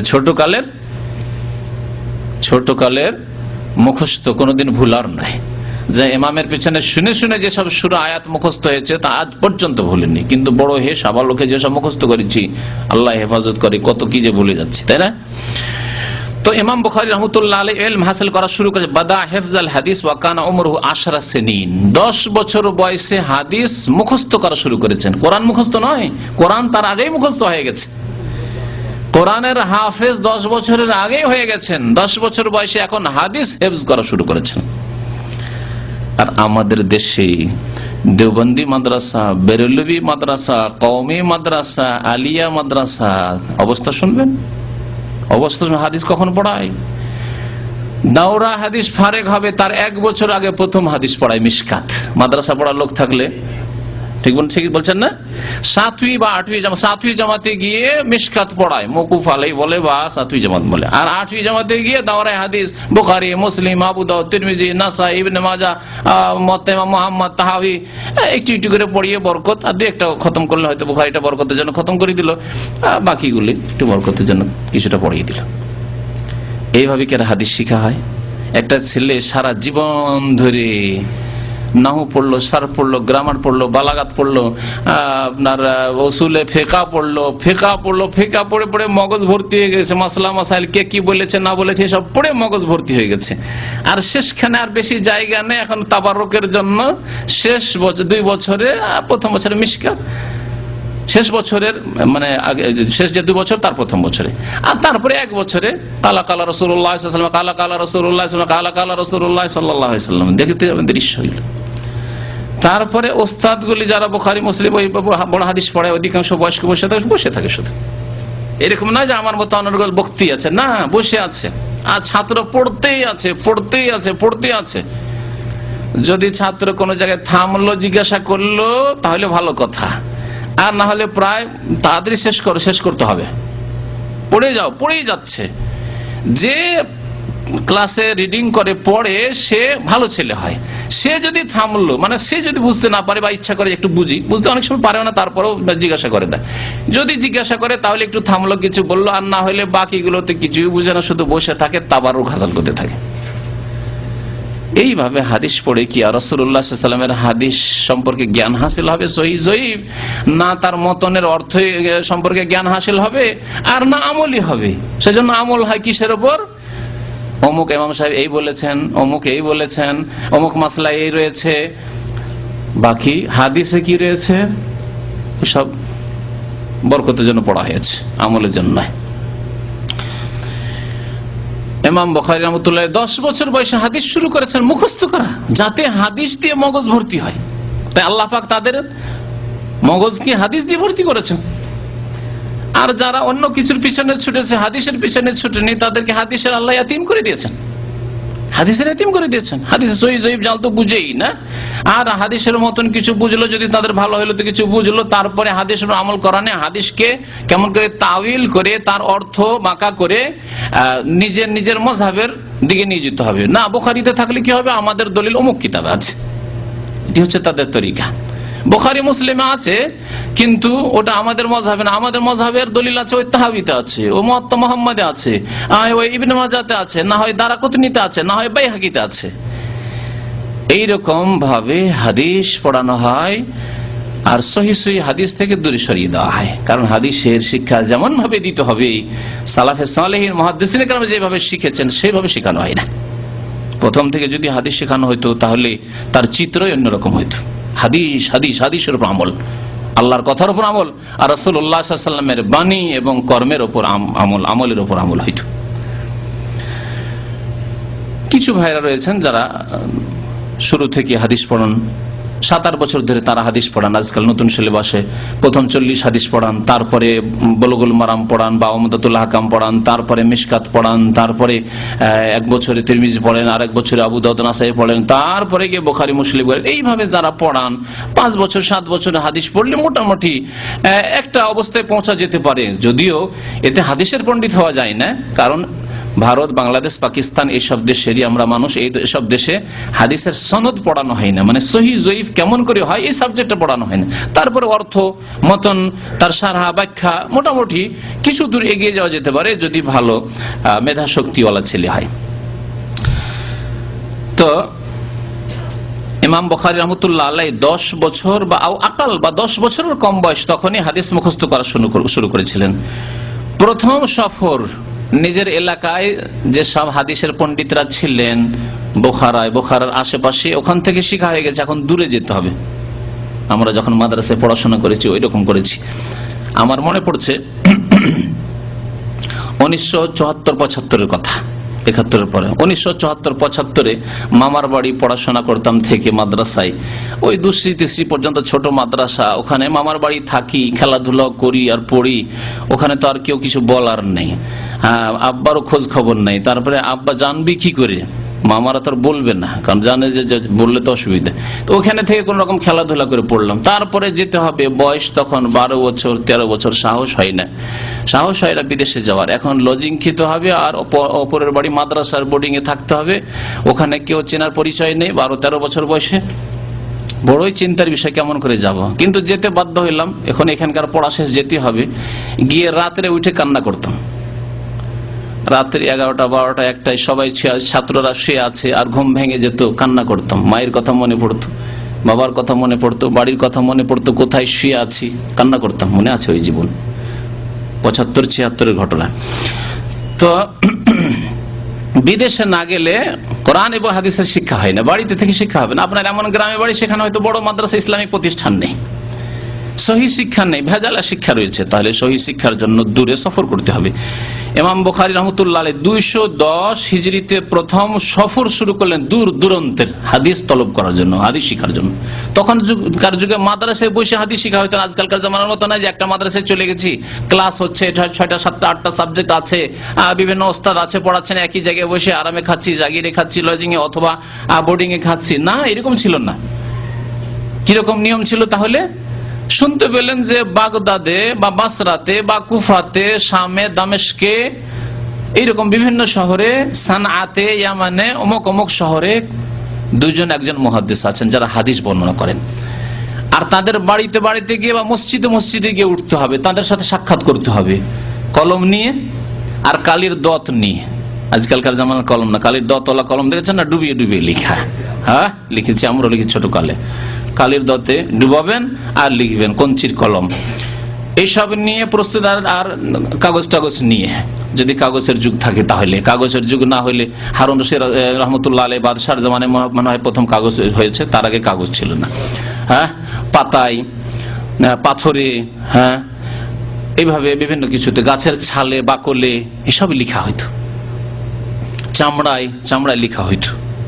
নবী করিম সাল্লাল্লাহু আলাইহি ওয়াসাল্লামের অনেক চিঠি, পাণ্ডুলিপি চামড়ায় রয়েছে, চামড়াকে শোধন করে পাক করে তাতে শুকিয়ে তাতে লিখা হইতো। তো এইভাবে কত কষ্ট করে তারা হাদিস লিখেছেন। এবং মাদ্রাসায় নেই, মসজিদে গেছেন, যে অমুক মসজিদে নামাজ পড়েন একজন মুহাদ্দিস বা হাদিসের বর্ণনাকারী, ওখানে গিয়েছেন, তার কাছ থেকে হাদিস লিখেছেন। এইভাবে তিনি সফর শুরু করেছেন 210 হিজরিতে, দূর দূরান্তের সফর শুরু করেছেন। জন্ম কত সালে বললাম? 194, 210-এ, তাহলে 16 বছর বয়সে দূর দূরান্তের সফর। কোথায়? উজবেকিস্তানে বাড়ি, সফর করে চলে এসেছেন বাগদাদ, হ্যাঁ, 2000, 3000, 4000 কিলোমিটার দূরে। শাম দেশে চলে গেছেন, চলে এসেছেন মক্কা মদিনা সফর করে। ইমাম বুখারী রাহমাতুল্লাহ আলাইহি তার সফর সম্পর্কে সংক্ষেপে আমি উল্লেখ করেছি। বলছেন, দাখালতু শাম, আমি হাদিসের ইলম হাসিল করার জন্য শাম দেশে দাখিল হইলাম। শাম দেশ মানে তখনকার শাম দেশ, এখনকার শাম দেশ যেটাকে সিরিয়া বলছে। তখনকার শাম দেশ শুধু সিরিয়া নয়, তখনকার শাম দেশ বৃহৎ শাম দেশ। যেমন রোম, আপনার পারস্য সাম্রাজ্য খুব বড় বিশাল ছিল, ওইরকমই শাম দেশ মানে তখনকার যুগে জর্ডন, আজকালকার ফিলিস্তিন, শাম, মানে সিরিয়া, লেবানন, সবগুলি দেশ তাতে সামিল। শাম দেশে দাখিল হইলাম মানে শাম দেশের মধ্যে দামেস্কে হইতে পারে, ফিলিস্তিনে বাইতুল মুকাদ্দাসে হইতে পারে, উর্দুনের যে আম্মান রয়েছে সেখানেও হইতে পারে, বিভিন্ন এলাকায় যেখানে যেখানে শুনেছেন যে ওখানে হাদিসের বর্ণনাকারীরা আছেন, তাদের কাছ থেকে হাদিস পাওয়া যেতে পারে। সফর করেছেন শাম দেশের। বলছেন, আমি সফর করলাম শাম দেশ, মিশর চলে গেলেন। জাজিরা অর্থাৎ মক্কা মদিনার এলাকা, জাজিরা আরব সফর করেছেন। মাররাতাইন, 2বার করে আমি ইলম হাসিল করার জন্য সফর করেছি, একবার নয়। কোথায়? বুখারা থেকে বেরিয়ে একবার সফর করেছেন, হাদিস তলব করেছেন, আবার ফিরে গেছেন, আবার আম্মার সাথে দেখা করেছেন, আবার ফিরে এসেছেন দ্বিতীয়বার। এইভাবে ওয়াইল আল বাসরা 4 মাররাত, বাসরা পর্যন্ত 4বার করে আমি সফর করেছি। বাসরা কোথায়? ইরাকে। 4বার করে সফর করেছেন। সুদূর উজবেকিস্তান থেকে। ওয়া আকামতু বিল হিজাজ সিত্তা সানাওয়াত, আর হেজাজ মক্কা মদিনার এলাকায় আমি 6 বছর দীর্ঘ সময় ধরে ইলম হাসিল করেছি। আমরা 4 বছর মদিনা পড়াশোনা করে মনে করি যে কত পড়াশোনা করেছি। অনেকে সারা জীবনে টোটাল পড়াশোনা কওমি মাদ্রাসায় 8 বছর করেছেন, তারপর আর ইলম শিখতেই চান, আর কিছু শিখার প্রয়োজনই মনে করেন না। অথচ তাওহীদ কি কত প্রকার হয়তো জানেন, কেন আল্লাহ জানে, কারণ এই শিক্ষা মাদ্রাসা হয় না। আমি তো সেই মাদ্রাসায় 2 বার করে ফারিগ হয়ে এসেছি। তাওহীদ কত প্রকার তা ওখানে শিখিনি, এখানে শিখা হয়েছে। শিরক কত প্রকার, কুফরি কত প্রকার, নিফাক মুনাফিকি কত প্রকার, এগুলো হচ্ছে আকীদার বিষয়। ঈমানের স্তম্ভগুলির ব্যাখ্যা, ইসলামের স্তম্ভের ব্যাখ্যা ওইভাবে পড়ানো হয় না যেইভাবে পড়লে আকীদা মজবুত হবে, ঈমান মজবুত হবে, যেইভাবে পড়াশোনা করলে আপনার ইসলামের ভিত মজবুত হবে। কেউ আপনাকে শিরক বিদআতে নিয়ে যেতে পারবে না। শিরক বিদআত কেন করছে? মাদ্রাসায় পড়াশোনা করার পরে শিরক বিদআত করছে, কারণ ভিত মজবুত নয়। পড়াশোনা হয়েছে কিন্তু ভিত মজবুত নয়, তখন গাছ দুর্বল, একটু ঝড় বাতাসে এদিক সেদিক হয়ে যাচ্ছে। 6 বছর ধরে হিজাজ মক্কা মদিনায় ইলম হাসিল করার জন্য তিনি অবস্থান করেন। ওয়ালা উহসি কাম দাখালতু ইলাল কুফা ওয়াল বাগদাদ মাআল মুহাদ্দিসিন, আর আমি গণে রাখতে পারিনি যে কতবার বাগদাদ আর কুফায় গিয়েছি। অসংখ্যবার বাগদাদ কুফা গিয়েছি মুহাদ্দিসিনদের সাথে, কারণ সেই যুগে বাগদাদ ছিল ইলমের রাজধানী, বিদ্যার রাজধানী। আব্বাসী খেলাফতের জামানা ছিল, আর সেই সময় বিশাল যে মুসলিম খেলাফত, আব্বাসী খেলাফত, এই বিশাল খেলাফতের রাজধানী ছিল বাগদাদ। এই বাগদাদে বড় বড় মুহাদ্দিসিনরা থাকতেন, সেখানে মুহাদ্দিসিনদের সাথে বা মুহাদ্দিসিনরা সেখানে যেতেন, তখন তাদের সাথ ধরে নিতাম ইলম হাসিল করার জন্য। বাল্যজীবন থেকে তিনি হাদিস মুখস্থ করতেন, আর মুহাদ্দিসিনদের সাথে ঘোরাফেরা করতেন, মুহাদ্দিসিনদের পেছনে পেছনে থাকতেন ইলম হাসিল করার জন্য। একবারের ঘটনা, তার সাথী সঙ্গীদের সাথে, এমনিতে অভাবী ছেলে, গরিবের ছেলে ছিলেন, এতিম ছেলে, তো তিনি হাদিস শোনার জন্য ওস্তাদের কাছে, মুহাদ্দিসের কাছে হাজির হইতেন খালি হাতে। কলম নেই, খাতা নেই, লিখার কোনো ব্যবস্থা নেই, আর অন্যরা হাদিস শুনছে, লিখছে। তাহলে সাথী সঙ্গীরা কি করতে পারে চিন্তা করুন দেখি, ঠাট্টা মজাক করবে না? সাথী সঙ্গী সবাই লিখছে, কলম আছে, খাতা আছে, সবাই নোট করছে যে আমরা শুনছি আর নোট করছি, কারণ ভুলে যেতে পারি, এদিক সেদিক হতে পারে, নোট করছি আমরা। আর তুমি কি কাজে আসছো? খাতা নেই, কলম নেই, কিছু নেই, বসে থাকো। তুমি কি করবে? তুমি যাবে এখান থেকে, আবার ভুলে যাবে, শোনা না শোনা সমান হয়ে যাবে তোমার। তো সাথী সঙ্গীরা ঠাট্টা মজাক করতো সবাই তাকে নিয়ে। কাজ আছে, খামাখাতে এসে বসে থাকো, আবার চলে যাও, কিছু লিখো না, কিছুই করো না, ঠাট্টা মজাক করে। একদিন তিনি বললেন যে তোমরা খুব আমাকে ঠাট্টা মজাক করে বিরক্ত করলে, নিয়ে আসো তোমাদের খাতা, কি কি লিখেছো তোমরা। সাথীদেরকে বলছে, সব সাথী, বড় বড় সাথী সব, তিনি সবচেয়ে বয়সে ছোট, যে নিয়ে আসো তোমরা খাতাতে কত কি লিখেছো। ওস্তাদের কাছে যা লেখা হয়েছে, শত শত হাদিস লেখা হয়েছে, যে খাতা ধরো আর আমি পড়ছি। এই যতদিন তোমরা আমার সাথে শিখলে, যতগুলি হাদিস তোমরা মুখস্থ, কিছু মুখস্থ করেছো, কিছু লিখে রেখেছো, তোমরা খাতা ধরো, তোমাদের মুখস্থ থেকে নয়, খাতা ধরো কি কি লিখে রেখেছো, আর আমি পড়ে শোনাচ্ছি। আর শুধু হাদিসের মতন নয়, আজকালকার যুগের হাদিস মুখস্থ আমাদের মানে কি, যাদেরই মুখস্থ আছে অধিকাংশ তো মুখস্থই নেই। হাদিসে শুধু বাংলা তর্জমা করেন আর উর্দু তর্জমা করেন বক্তারা, করেন না? আরবি হাদিস পড়ার মতো ক্ষমতা আজকাল আলেম বক্তা খুব পাওয়াই মুশকিল। তারপরে যারাও পড়েন তারা সনদ মুখস্থ নেই। কি মুখস্থ আছে? কালা রাসূলুল্লাহ সাল্লাল্লাহু আলাইহি ওয়াসাল্লাম বুনিয়াল ইসলামু আলা খামসিন, শাহাদাতি আল্লা ইলাহা ইল্লাল্লাহ, হ্যাঁ, কালা রাসূলুল্লাহ সাল্লাল্লাহু আলাইহি ওয়াসাল্লাম ইন্নামাল আমালু বিন্নিয়াত, তাই না? কালা রাসূলুল্লাহ সাল্লাল্লাহু আলাইহি ওয়াসাল্লাম আল মুসলিমু মান সালামা আল মুসলিমুনা মিন লিসানিহি ওয়া ইয়াদিহি, কালা রাসূলুল্লাহ সাল্লাল্লাহু আলাইহি ওয়াসাল্লাম থেকে শুরু করলাম মতন, মানে হাদিসের যেটি বিষয়বস্তু। আর হাদিসের সিলসিলা সনদ, প্রথম কথা এর বর্ণনাকারী কে, যে হাদিস, 3টি হাদিস বললাম, বর্ণনাকারী কে যদি জিজ্ঞাসা করা হয় মহা মুশকিল। সাহাবী বর্ণনাকারী, তারপর এর নামই শুধু সনদ না, সাহাবী থেকে শুনলেন কোন তাবেঈ, কয়জন তাবেঈ, আবার তাবেঈ থেকে কে বর্ণনা করেছেন, অন্য ছোট তাবেঈ না তাবা তাবেঈ, তাবা তাবেঈ থেকে কে বর্ণনা করেছেন, তারপর ইমাম বুখারী পর্যন্ত এই হাদিস কি করে পৌঁছিল, বা ইমাম মুসলিম পর্যন্ত কি করে পৌঁছিল, সিলসিলা সনদ, সূত্র পরস্পর। ইমাম বুখারী তো সরাসরি আল্লাহ নবীর কাছে শুনেনি, আর সাহাবীর কাছেও শুনেনি, সেই জামানা পাননি, 194 পরে জন্ম, হিজরতের 194 বছর পরে, তার মানে রাসূলুল্লাহ সাল্লাল্লাহু আলাইহি ওয়াসাল্লামের ইন্তেকালের 184 বছরে, 184 আল্লাহ নবী সাল্লাল্লাহু আলাইহি ওয়াসাল্লামের ইন্তেকালের 184 বছর পরে তার জন্মই হচ্ছে। তাহলে এই যে 184 বছর ধরে হাদিসটা কার মুখ থেকে এইভাবে ইমাম বুখারী পর্যন্ত পৌঁছলো, এর নাম হচ্ছে সনদ। বুখারী, মুসলিম, আবু দাউদ, তিরমিজি, নাসাইর যে অরিজিনাল কিতাবগুলি খুললে হয়তো বাংলা তরজমাতে সনদ উল্লেখ করেনি, কারণ কিতাব বড় হয়ে যাবে, সেজন্য সনদবিহীন হাদিসটা উল্লেখ করে দিয়ে তরজমা করে দিয়েছে। কালা হাদাসানা ফুলানুন, ইমাম বুখারী বলছেন আমাকে হাদিস শুনিয়েছেন আমার ওস্তাদ অমুক, আমার ওস্তাদকে শুনিয়েছেন তার ওস্তাদ অমুক, তার ওস্তাদকে তার শুনিয়েছেন তার ওস্তাদ অমুক, এই করে তাবেই শুনেছেন, তাবেই শুনেছেন সাহাবী থেকে, সাহাবী অমুক সাহাবী শুনেছেন রাসূলুল্লাহ সাল্লাল্লাহু আলাইহি ওয়াসাল্লাম থেকে। এর নাম হচ্ছে সনদ। সনদ সহ তারা মুখস্থ করতেন, সনদ সহ মুখস্থ। সনদের নাম মুখস্থ করা অত সহজ? একটা ঘটনা যদি ঘটে আজকে দাম্মাম শহরে, আর ওই ঘটনাটি সরাসরি আপনি দেখেননি, 3 জনের মাধ্যমে বা 4 জনের মাধ্যমে শুনেছেন। একজন লোক শুনেছে, শোনার পরে এসে নিচে বলেছে, নিচে একজন লোক শুনেছে, ও আবার এসে সিঁড়িতে বলে চলে গেছে, ওই সিঁড়ি থেকে এসে আরেকজন এসে বলছে আপনাকে, 4-5 জন হয়ে গেল না?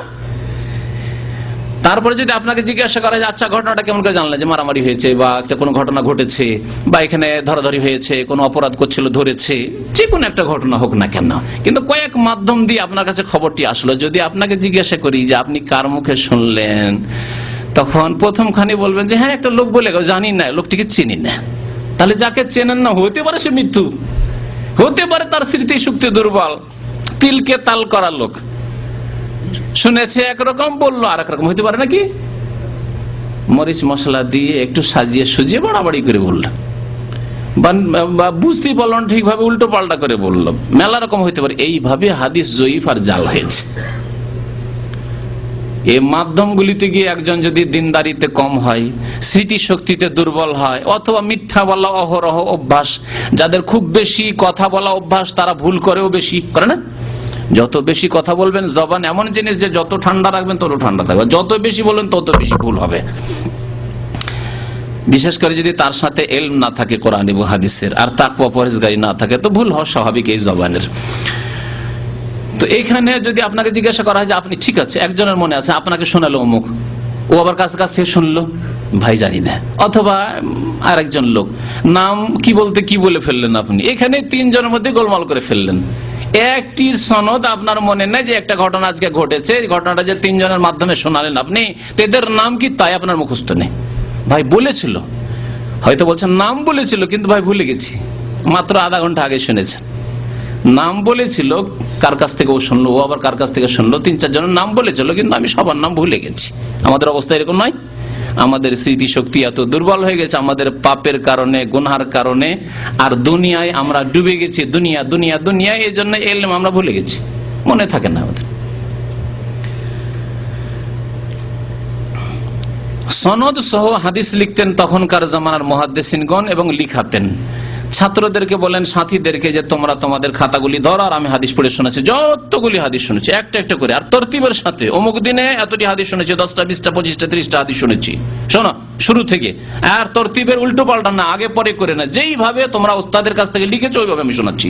কালা হাদাসানা ফুলান আন ফুলানিন আন ফুলানিন আন ফুলানিন আন আবি হুরায়রা আন রাসূলিল্লাহ সাল্লাল্লাহু আলাইহি ওয়াসাল্লাম, শোনানো হইলো। এইভাবে এক এক করে সমস্ত হাদিসগুলি তারা খাতা ধরে আছে এরকম করে, হ্যাঁ, আর তিনি সব হাদিসগুলি শুনিয়ে দিলেন। আশ্চর্য হয়ে গেল সাথী সঙ্গীরা, আরে এই মোহাম্মদকে তো আমরা ঠাট্টা মজাক করতাম, একে তো আমরা হেয় প্রতিপন্ন করতাম, পাগল বলতাম, যে খাতা নেই, কালি নেই, কলম নেই, আর ওস্তাদের সামনে বসে কি করছো ভুলে যাবে, সব মুখস্থ আছে, আর আমাদের তো কিছুই তেমন মুখস্থ নেই, সব খাতায় আছে, বাড়ি গিয়ে কখন মুখস্থ করবো এই চিন্তা করছি আমরা। আল্লাহু আকবার। এই জন্য ইমাম বুখারী রাহমাতুল্লাহ আলাইহি সম্পর্কে মুহাদ্দিসিনরা মন্তব্য করতে গিয়ে বলেছেন যে ইন্নামা খুলিকা লিল হাদিস, তাকে আল্লাহ পাক সৃষ্টি করেছেন হাদিসের খেদমতের জন্য, হাদিসের জন্য সৃষ্টি করেছেন আল্লাহ পাক রব্বুল আলামিন স্পেশালি।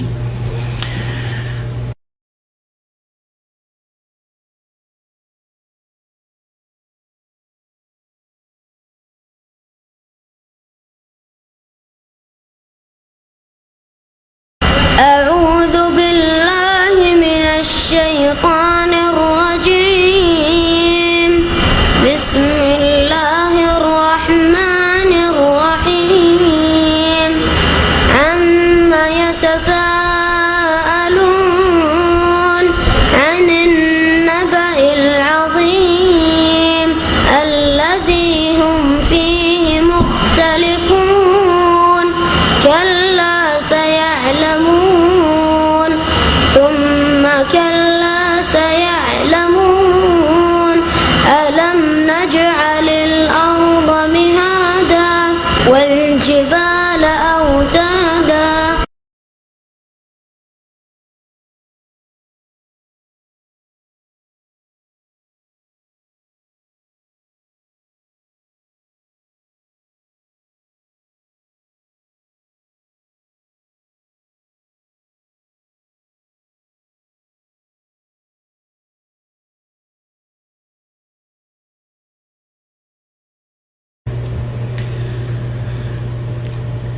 সনদ সহ হাদিস লিখতেন তখনকার জামানার মুহাদ্দিসিনগণ এবং লিখাতেন। ছাত্রদেরকে বলেন, সাথীদেরকে, যে তোমরা তোমাদের খাতাগুলি ধরো আর আমি হাদিস পড়ে শোনাচ্ছি। যতগুলি হাদিস শুনেছি একটা একটা করে, আর তরতিবের সাথে, অমুক দিনে এতটি হাদিস শুনেছি, 10টা 20টা 25টা 30টা হাদিস শুনেছি, শোনো শুরু থেকে। আর তরতিবের উল্টো পাল্টা না, আগে পরে করে না, যেইভাবে তোমরা ওস্তাদের কাছ থেকে লিখেছো ওইভাবে আমি শোনাচ্ছি। কালা হাদাসানা ফুলান আন ফুলানিন আন ফুলানিন আন ফুলানিন আন আবি হুরায়রা আন রাসূলিল্লাহ সাল্লাল্লাহু আলাইহি ওয়াসাল্লাম শোনানো হলো। এইভাবে এক এক করে সমস্ত হাদিসগুলি তারা খাতা ধরে আছে এরকম করে, হ্যাঁ। আর তিনি সব হাদিসগুলি শুনিয়ে দিলেন। আশ্চর্য হয়ে গেল সাথী সঙ্গীরা, আরে এই মোহাম্মদকে তো আমরা ঠাট্টা মজা করতাম, একে তো আমরা হেয় প্রতিপন্ন করতাম, পাগল বলতাম, যে খাতা নেই, কালি নেই, কলম নেই, আর ওস্তাদের সামনে বসে কি করছো বলে যাবে, সব মুখস্থ আছে। আর আমাদের তো কিছুই তেমন মুখস্থ নেই, সব খাতায় আছে, বাড়ি গিয়ে কখন মুখস্থ করবো এই চিন্তা করছি আমরা। আল্লাহু আকবার। এই জন্য ইমাম বুখারী রাহমাতুল্লাহ আলাইহি সম্পর্কে মুহাদ্দিসরা মন্তব্য করতে গিয়ে বলেছেন যে ইন্নামা খুলিকা লিল হাদিস, তাকে আল্লাহ পাক সৃষ্টি করেছেন হাদিসের খেদমতের জন্য, হাদিসের জন্য সৃষ্টি করেছেন আল্লাহ পাক রব্বুল আলামিন স্পেশালি। ইমাম বুখারী রাহমাতুল্লাহ আলাইহি হাদিস হাসিল করতে গিয়ে দীর্ঘ মেহনত করে অনেক দূর পৌঁছেছেন কষ্ট করে, তারপরে দেখলেন যে ওস্তাদ ভালো নয়, সামান্য সন্দেহ হলে যে ওস্তাদ দিনদার হয়তো নয়, ছেড়ে দিয়ে চলে এসেছেন। এরকম একটি ঘটনা তার জীবনীতে উল্লেখ করা হয়েছে। আমরা আজকাল ওস্তাদের ক্ষেত্রে আমরা দেখি না যে আমার ওস্তাদ আদর্শ কিনা, যার কাছে শিখছি সে বিদাতি তো নয়, যার কাছে ইলম হাসিল করতে যেই মাদ্রাসায় ছেলে মেয়েকে পড়তে পাঠাচ্ছি তারা বিদাত তো করায় না, আবার তারা আবার শিরক তো করায় না, তারা আবার ওরসের দিকে ডাক তো দেয় না, কোরআন এবং হাদিস বিরোধী তাদের আমল তো নয়, তাদের আচার আচরণ কেমন, তাদের দিন পরেশগারি কেমন, এসব দেখি না। এই একটা দিক। আর একটি দিক হচ্ছে স্কুল কলেজে অধিকাংশ ভাইরাই তো আমরা ছেলে মেয়েদেরকে জেনারেল শিক্ষিত করার জন্য ইউনিভার্সিটিতে স্কুল কলেজে পাঠাচ্ছি। স্কুল কলেজে পড়াশোনা জন্য যাচ্ছে, কার সামনে পড়ছে? এমন ওস্তাদের কাছে পড়াশোনা করছে, বাংলায় MA, ইংরেজিতে MA, এক ওয়াক্ত নামাজ নেই, আল্লাহর নাম নেই।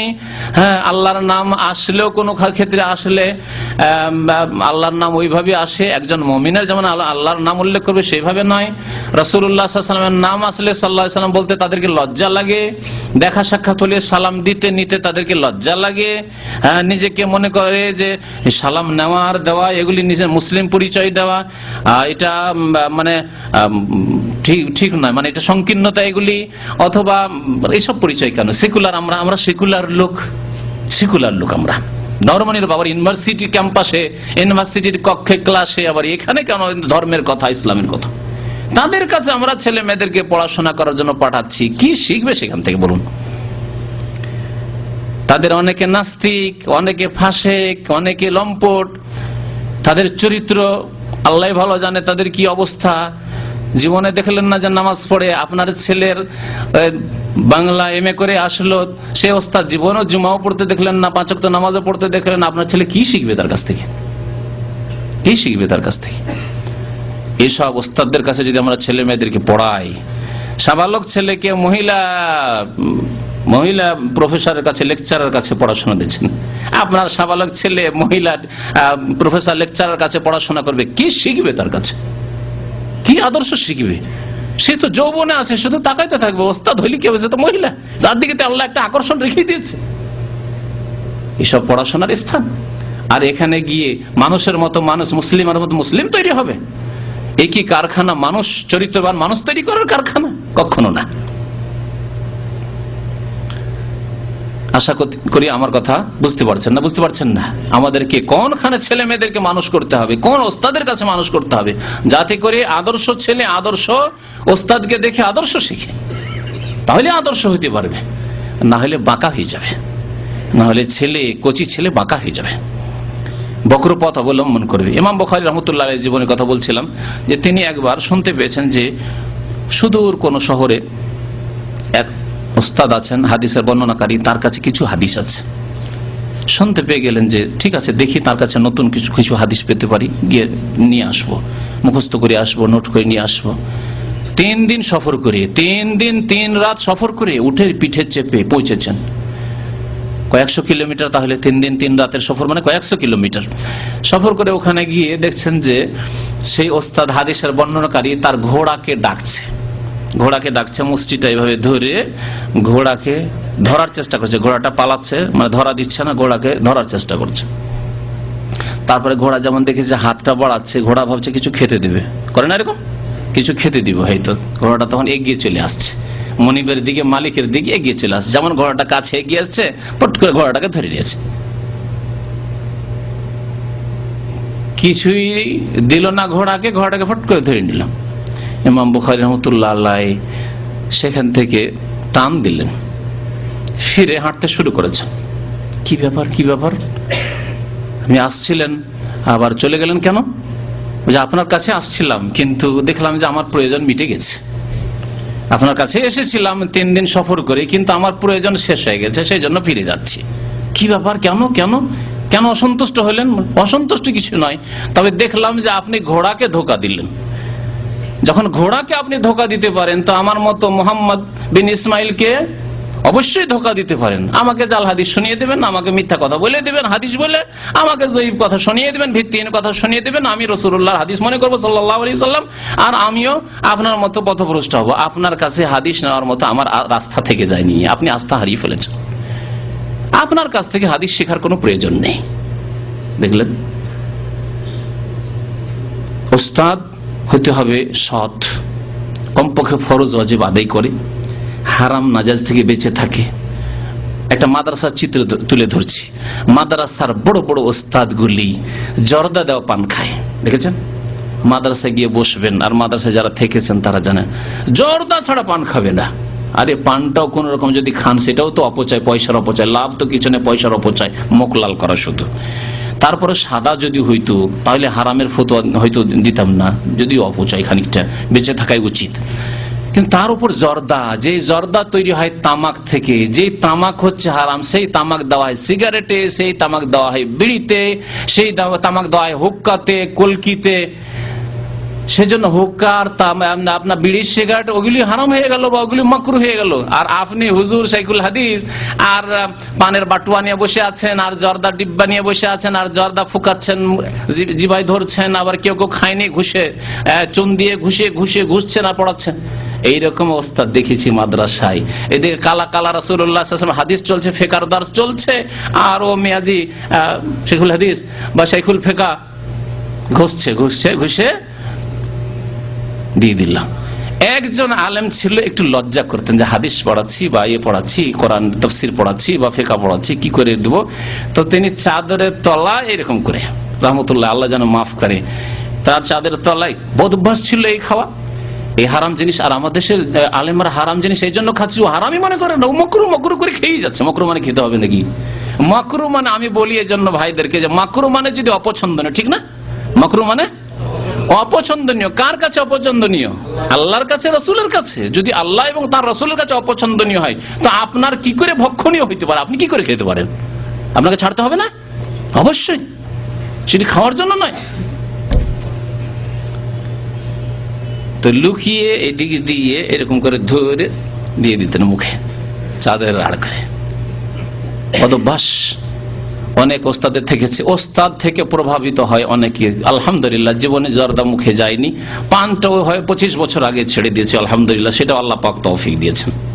সাদা পান ও মিষ্টি পান আমার দেশে খাওয়া অভ্যাস, মানে অনেকে বাধ্য করে খাওয়ার জন্য। মনে করে এই দেশে যেমন কোন মেহমান আসলে একটু গাহুয়া খেজুর দিতেই হবে, আর আমাদের দেশে একটা পানের খিলি দিতেই হবে। ইদানিং চাটা শুরু হলো, আগে তো চা ছিল না, তখন পান দিয়ে মেহমান বিদায়, হালকা মেহমান পান দিয়ে বিদায়, না খবরদার না। আর জর্দা খবরদার দেবেন না আপনি। জর্দা মেহমান যদি জর্দা খাওয়া মেহমান হয় তবুও দেবেন না, যদি পান দিতেও হয়। আর যদি বলে জর্দা নেই, আমরা জর্দা রাখি না, কি বলবেন? জর্দা আমরা রাখি না, যদি আপনার প্রয়োজন হয় তো দোকানপাট আছে, খোঁজ করে না। আমার আব্বা যখন জন মজুর করতেন, তো আমাদের দেশের মজুরগুলি খাওয়া মজুর হইতো, তো খাওয়া মজুর খাওয়া দাওয়া তো দেওয়া হইতো। তারপরে আবার বিড়ি সিগারেট, আমরা ছোট ছোট বাচ্চা তখন, নাবালক 12-13 বছরের, ওই জন মজুরগুলি বলতো যে বিড়ি সিগারেট নিয়ে আমরা তো বিড়ি খাই। আব্বাকে গিয়ে বলতাম, আমরা কি জানি, 10 বছরের ছেলে, বলতাম যাও ওই জন পাইটগুলিকে বলে দাও যে বিড়ি সিগারেট নাই, আমাদের বাড়িতে কাজ করলে বিড়ি সিগারেট ওসব পাওয়া যাবে না। বিড়ি সিগারেট বাদ দিয়ে খাবার খাবে, রুটি খাবে, ভাত খাবে, ওগুলো আছে, কিন্তু বিড়ি সিগারেট নাই। তো মেহমান আপনার বাড়ি আসবে আর জর্দা খোঁজ করবে। বিয়ের যে বরযাত্রী আমাদের দেশে আসে, কি করি তাদেরকে স্পেশাল তাদের জন্য জর্দা রাখা আছে। কেন হারাম? কেন জর্দা পেশ করবেন আপনি? হারাম দিয়ে আপ্যায়ন করবেন আপনি? জর্দা রাখবেন না, বিড়ি রাখবেন না, সিগারেট রাখবেন না, যার লাগবে কষ্ট করুক, তারপরে ওকে দোকান দেখিয়ে দিবেন, ওটাও কোনার জন্য সাহায্য করা হলে খুঁজে নেন, জানি না কোথায় দোকান টোকান আছে, খুঁজেন, একটু হয়রান হোক ভালো করে।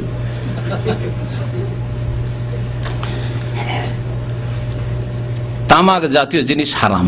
সে আলেম হুজুররা জর্দার আকারে, পানের আকারেই খাক, আর খৈনির আকারে ঘুষি ঘুষি খাক, আর গুলের আকারে দাঁত পরিষ্কার করুক, আর যাই করুক, যেই করুক না কেন, আর বিড়ি সিগারেট আকারে খাক, আর হুক্কার আকারে খাক, তামাক জাতীয় যত কিছু আছে সব হারাম। এবং তামাকের উপর, ধূমপানের উপর আমার বক্তব্য আছে, সেটি শুনতে পারবেন ইনশাআল্লাহ তাআলা। যেহেতু পুরনো বক্তব্য, আবার খুব তাড়াতাড়ি একটা বক্তব্যের উপর করা হবে ইনশাআল্লাহ। আর একটি বই আছে, হ্যাঁ, একটি বই আছে তামাক সেবন সম্পর্কে, ছোট্ট বই, সেই বইটি আপনারা সংগ্রহ করতে পারেন যাদের কাছে নেই। ইমাম বুখারী রাহমাতুল্লাহ আলাইহির স্মৃতি শক্তি এত প্রখর ছিল, তার স্মৃতি শক্তি, যে ইমাম বুখারী রাহমাতুল্লাহ আলাইহির 3 লক্ষ হাদিস মুখস্থ ছিল, কোরআনের মতো মুখস্থ ছিল। আর 3 লক্ষ হাদিস মুখস্থর মতো ছিল। মুখস্থ এবং মুখস্থর মততে পার্থক্য আছে, আছে না? আমরা মুখস্থ রাখি, কিছু আছে এরকম যে মুখস্থ আছে, শুনিয়ে দিতে পারবো, আর কিছু আছে শোনাতে পারবো না, কিন্তু কেউ যদি শোনায় আর ভুল করে তো ভুল ধরে নিতে পারবো। আমার ছেলেগুলি হাফেজ হয়েছে, ওরা পড়ে আমার পুরো কোরআন, মানে হেফজখানাতে ভর্তি হয়ে হেফজ না করলেও তারা যদি কোথাও থেকে ভুল পড়ে অবশ্যই ভুল ধরে দিতে পারবো। তারা ভুল করলে টের পাচ্ছে না কোথাও ভুল করছে, কিন্তু আমি অবশ্যই ধরে দিতে পারবো যে এই জায়গায় ভুল করছে, একটি কলমা শব্দ ছুটে যাচ্ছে, বা শব্দ অন্য শব্দে পাল্টিয়ে যাচ্ছে, অথবা কোনো বাক্য জুমলা ছুটে যাচ্ছে, বা আয়াত গ্যাপ হয়ে যাচ্ছে, অবশ্যই ধরে দিতে পারবো। এটা হচ্ছে কি হেফজের মতো, হেফজ নয় কিন্তু হেফজের মতো, মুখস্থের মতো। কিন্তু আমাকে যদি বলেন যে একদিক থেকে আপনি কোরআন শোনান, হইতে পারবো না, তার জন্য মোরাজা মেহনতের প্রয়োজন রয়েছে। কিন্তু হাফেজ হয়ে যদি আমার সামনে শোনায়, তার ভুল ধরে দিতে পারবো। তো ইমাম বুখারী রাহমাতুল্লাহ আলাইহির হাদিস মুখস্থ ছিল 2 রকম। 3 লক্ষ হাদিস মুখস্থ ছিল কোরআনে কারীমের মতো, মুখস্থ শোনাতে পারতেন তিনি। আর 3 লক্ষ হাদিস মুখস্থর মতো ছিল, কেউ যদি সামনে পড়ে আর সনদে ভুল করে বা মতনে ভুল করে, এই ভুল করলেন আপনি, এখানে ছেড়ে দিলেন, এখানে একটা নাম উল্টো পাল্টা করে দিলেন আপনি, আহমদের জায়গায় মোহাম্মদ করে দিলেন আপনি, আব্দুর রহমানের জায়গায় আব্দুল্লাহ করে দিলেন আপনি, ধরে নিতে পারতেন। তো ইমাম বুখারী রাহমাতুল্লাহ আলাইহি স্বয়ং বলছেন, তার কথা শুনুন, আহফাজু মিআতা আলফে হাদিসিন সহিহ, আমি 3 লক্ষ হাদিস মুখস্থ রাখি, তার মধ্যে 1 লক্ষ হাদিস সহিহ হাদিস মুখস্থ রাখি। 1 লক্ষ হাদিস সহিহ। সেই জামানার মুহাদ্দিসিনরা শুধু সহিহ হাদিস মুখস্থ করতেন না, জয়ীফ জাল হাদিসও মুখস্থ করতেন। আমাদের প্রয়োজন আছে, আপনাদেরকে শুনিয়েছি কিছুদিন আগে, উতলবুল ইলমা ওয়ালাউ বিসসিন, তোমরা এলেম তলব করতে যাও যদিও সুদূর চীনে হয়। হাদিস কি? সহিহ, জয়ীফ, জাল, মিথ্যা কথা, মিথ্যা কথা, কিন্তু এই হাদিস মুখস্থ আছে, কারণ জরুরি। উম্মতকে, জাতিকে সতর্ক করতে হলে আমাকে হাদিসটা মুখস্থ করে শোনাইতে হবে। জাল মুখস্থ রেখেছি, এরকম বহু জাল হাদিস মুখস্থ আছে, সতর্ক করার জন্য, আমল করার জন্য নয়, আর এসবের উপরে ঈমান নিয়ে আসার জন্য নয়। তো ইমাম বুখারী রাহমাতুল্লাহ আলাইহি বলছেন যে আমার 1 লক্ষ সহিহ হাদিস মুখস্থ আছে, ওয়া আহফাজু মিআতাই আলফি হাদিসিন গায়রি সহিহ, আর 2 লক্ষ মিআতাই মানে মিআতাইন 2 লক্ষ গায়র সহিহ হাদিস মুখস্থ আছে, মানে জয়ীফ এবং জাল, দুর্বল, মুনকার হাদিস মুখস্থ আছে আমার। জাতিকে সতর্ক করার জন্য তার বহু কিতাব রয়েছে যেগুলিতে সতর্ক করেছেন যে এই হাদিসগুলি জয়ীফ, এই হাদিস মওযু, উম্মতকে সতর্ক করার জন্য। তাহলে ভালো জানতে হবে, মন্দ জানতে হবে। যেমন আপনাকে উদাহরণ দিই, আকীদার ক্ষেত্রে আপনি যেমন জানবেন তা'বুদুল্লাহ ওয়ালা তুশরিকু বিহি শাইআ, একমাত্র আল্লাহর ইবাদত বন্দেগী করবেন, তার মানে 5 ওয়াক্ত নামাজ পড়বেন, এক আল্লাহকে ডাকবেন, এক আল্লাহর কাছে দোয়া করবেন, এক আল্লাহর কাছে সন্তান সন্ততি চাইবেন, এক আল্লাহর কাছে রোগের আরোগ্য চাইবেন, ঠিক না? এটা হচ্ছে ভালো কথা। খারাপ কথা কি? আল্লাহর সাথে শিরক করা। মাজারে সিজদা করবেন না, মাজারে আবার খাসি জবাই করতে, মুরগ জবাই করতে যাবেন না, মাজারে চাদর চড়াইতে যাবেন না, মাজারে ওরসের মেলায় যাবেন না, মাজারে গিয়ে আপনি মনে করবেন ওখানে ছেলে পাওয়া যায়, মেয়ে পাওয়া যায়, ওখানে গেলে রোগ ভালো হয়, ওখানকার মাটি নিয়ে আসলে বরকত হাসিল হয়, এসব শিরকি আকীদা রাখবেন না। এগুলি কি খারাপ। কি জন্য খারাপ বললাম? বাঁচার জন্য, বাঁচবেন, আপনাকে সতর্ক সাবধান করার জন্য। আল্লাহ পাক ওই বলেছেন ওয়াবুদুল্লাহ ওয়ালা তুশরিকু বিহি শাইআ, একমাত্র আল্লাহর ইবাদত করো, আল্লাহর সাথে শরীক করিও না। দেবী দেবতার কাছে যেও না, প্রতিমা পুতুলে মন্দিরেও যেও না, আর মাজারে গিয়েও শিরক কুফরি করিও না। তো সহিও জানতে হবে, জয়ীফও জানতে হবে। সাধারণ মানুষকে প্রথম সহি জানতে হবে, কারণ যেটা করণীয় সেটা অবশ্যই আপনাকে জানতে হবে। তারপরে জয়ীফ জাল সম্পর্কে যতটা আপনি জানতে পারেন বাঁচার জন্য, নিজে বাঁচার জন্য, নিজের পরিবারকে বাঁচানোর জন্য, আর যাদেরকে আপনি দাওয়াত দিতে পারবেন তাদেরকে বাঁচানোর জন্য।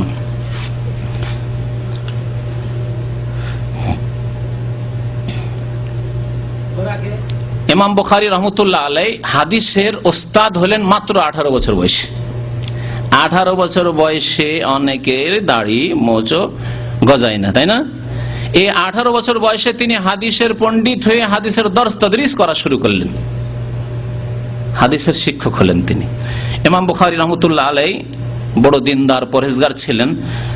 ইমাম বুখারী রাহমাতুল্লাহ আলাইহি স্বয়ং বলছেন ইন্নী লা আরজু আন আলকাল্লাহ ওয়া লা ইউহাসিবুনি বিআন্নী ইগতাবতু আহাদান। আমি আপনাদের যদি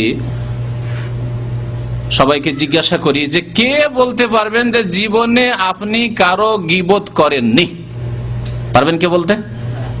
গ্যারান্টির সাথে, নিশ্চয়তার সাথে যে আমি সাবালক হওয়ার পরে বা মনে পড়তে কারো গীবত করিনি যে আব্দুল খালেক খারাপ, কথা বলিনি, ওর মধ্যে এই দোষ আছে।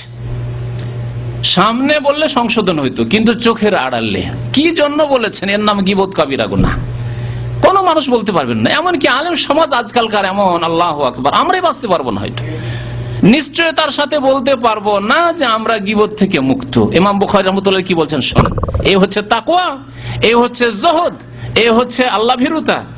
বলছেন আমি আল্লাহর কাছে আশা করি ইন্নী লা আরজু আন আলকাল্লাহ, যে আল্লাহর সাথে মোলাকাত করব, সাক্ষাৎ করব এমন অবস্থায় যে ওয়ালা ইউহাসিবুনি বিআন্নী ইগতাবতু আহাদান, আমার আল্লাহ হিসাব নিতে পারবেন না যে মুহাম্মদ বিন ইসমাইল তুমি কারো গীবত করেছো, এই হিসাব আল্লাহ নিতে পারবেন না। আমার আল্লাহর কাছে আমাকে জবাবদেহি করতে হবে না, কারণ কারো গীবত আমি করিনি।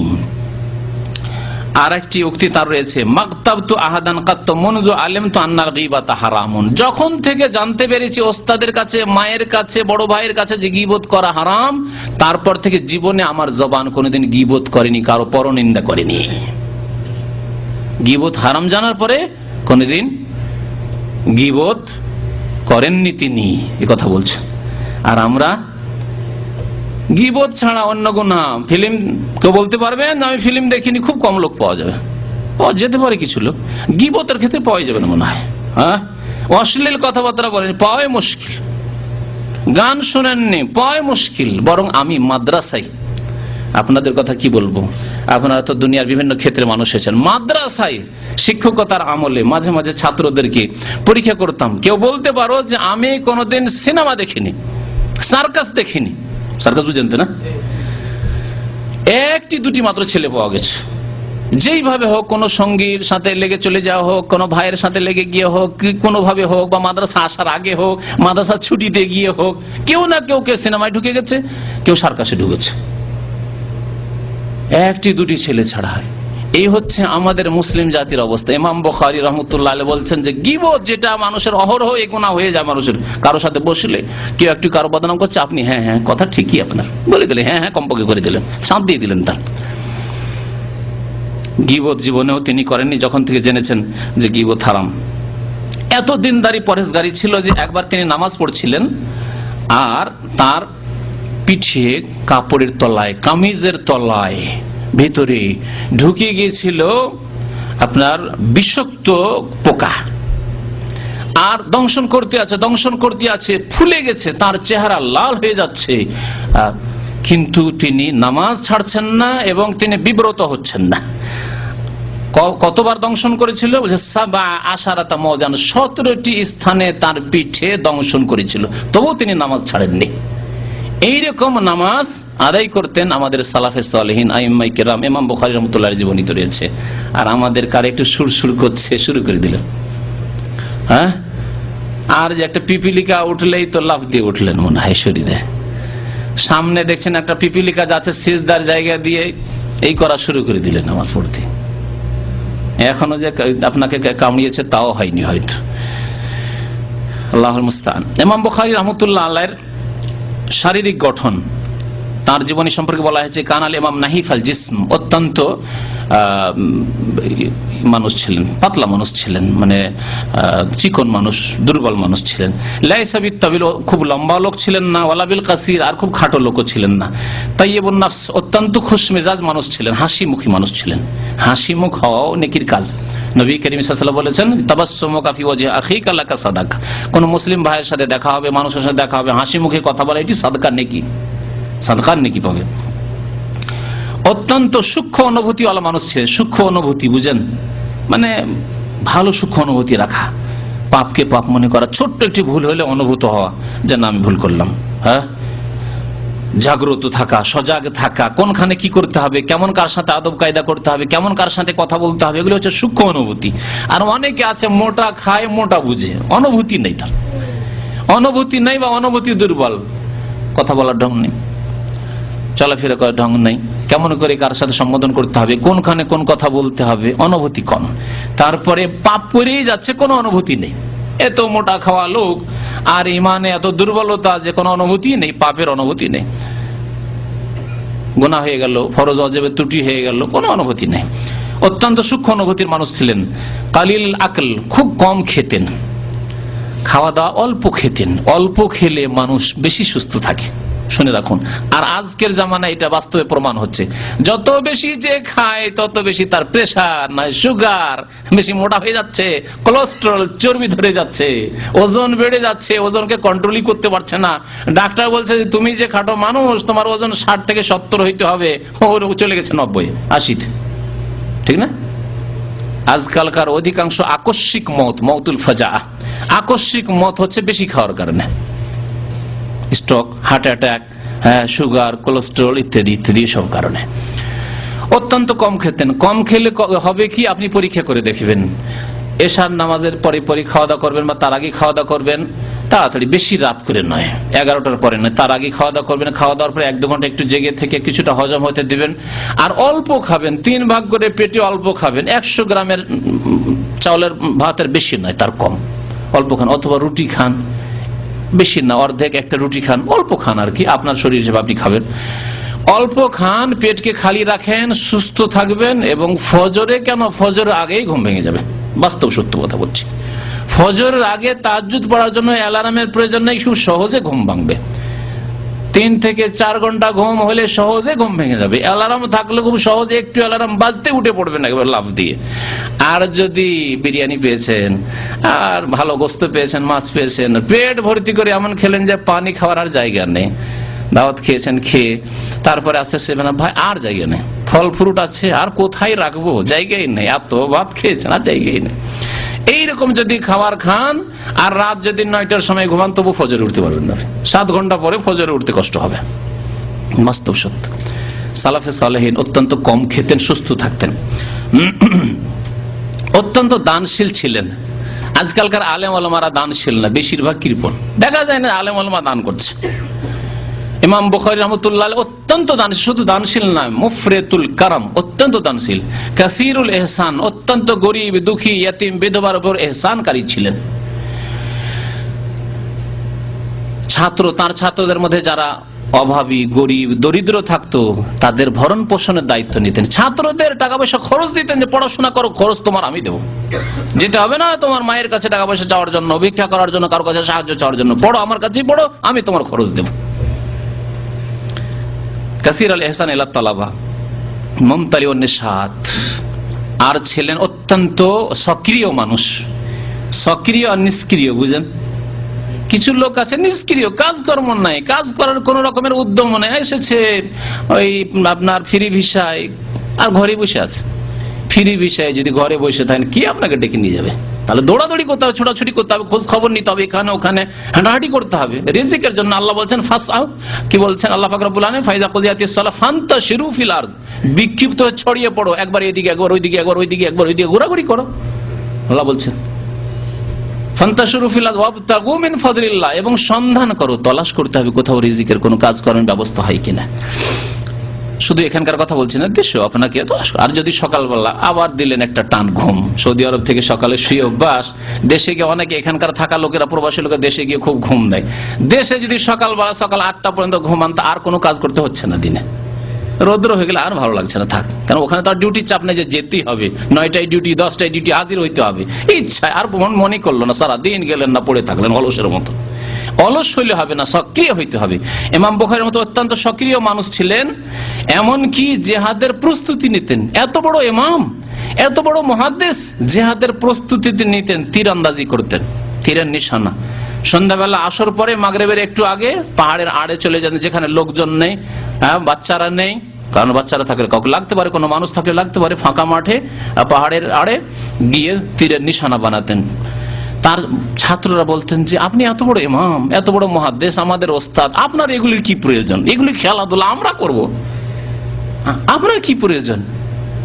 তিনি বলতেন যে আল্লাহ পাক যদি আমাকে জিহাদের সুযোগ দেয়, কাফের সামনে আসে মুসলিমদেরকে হত্যা করার জন্য, মুসলিমদের বাড়িঘর লুটপাট করার জন্য, মুসলিমদের জুলুম অত্যাচার করার জন্য, তো আমি কি ইমাম বুখারী কাপুরুষের মতো বসে থাকবো? আমার উপর আল্লাহ জিহাদ ফরজ করেনি, জিহাদ আল্লাহ আমার উপর ফরজ করেছেন। সুতরাং প্রস্তুতিটা রাখছি, যদি আল্লাহ করে দিয়ে সুযোগ দেয়, তখন নিশানা বানাবো আল্লাহর শত্রুদেরকে। তাই বলছেন ফাকান ইয়াজিদুর রামিয়াতা ইস্তিদাদাল লিল জিহাদ, জিহাদ ফি সাবিলিল্লাহর প্রস্তুতি স্বরূপ তিনি তীর আন্দাজিতে ভালো পটু ছিলেন, পারদর্শী ছিলেন। ইমাম বুখারী রাহমাতুল্লাহ আলাইহির প্রশংসা সম্পর্কে শুনেন, ইমাম আহমদ বিন হাম্বল তার ওস্তাদের ছাত্রর প্রশংসা খুব কম করে, এটা জানেন কি? বিশেষ করে মাদ্রাসা, দ্বীনি ওস্তাদ, আলেম ওলামা ওস্তাদ, স্কুলের ওস্তাদরা করবে, কারণ সরকারি চাকরি ও আমার কি করে নেবে? সরকারি আমার চাকরি আছে, ওর চাকরি হলে আলাদা হবে, ওর চাকরি থেকে আমি কিছু পাবো না, আমার থেকেও কিছু পাবে না। কিন্তু মাদ্রাসা, প্রাইভেটে যারা আছে তাদের মধ্যে হিংসা একটু বেশি, কারণ ও যদি বড় বক্তা হয়ে যায় তাহলে তো আমি কমে গেলাম। ওস্তাদ ছিল বক্তা, ছাত্র যদি বক্তা হয়ে যায় তাহলে আমার তো বাজার একটু ডাউন হয়ে যাবে।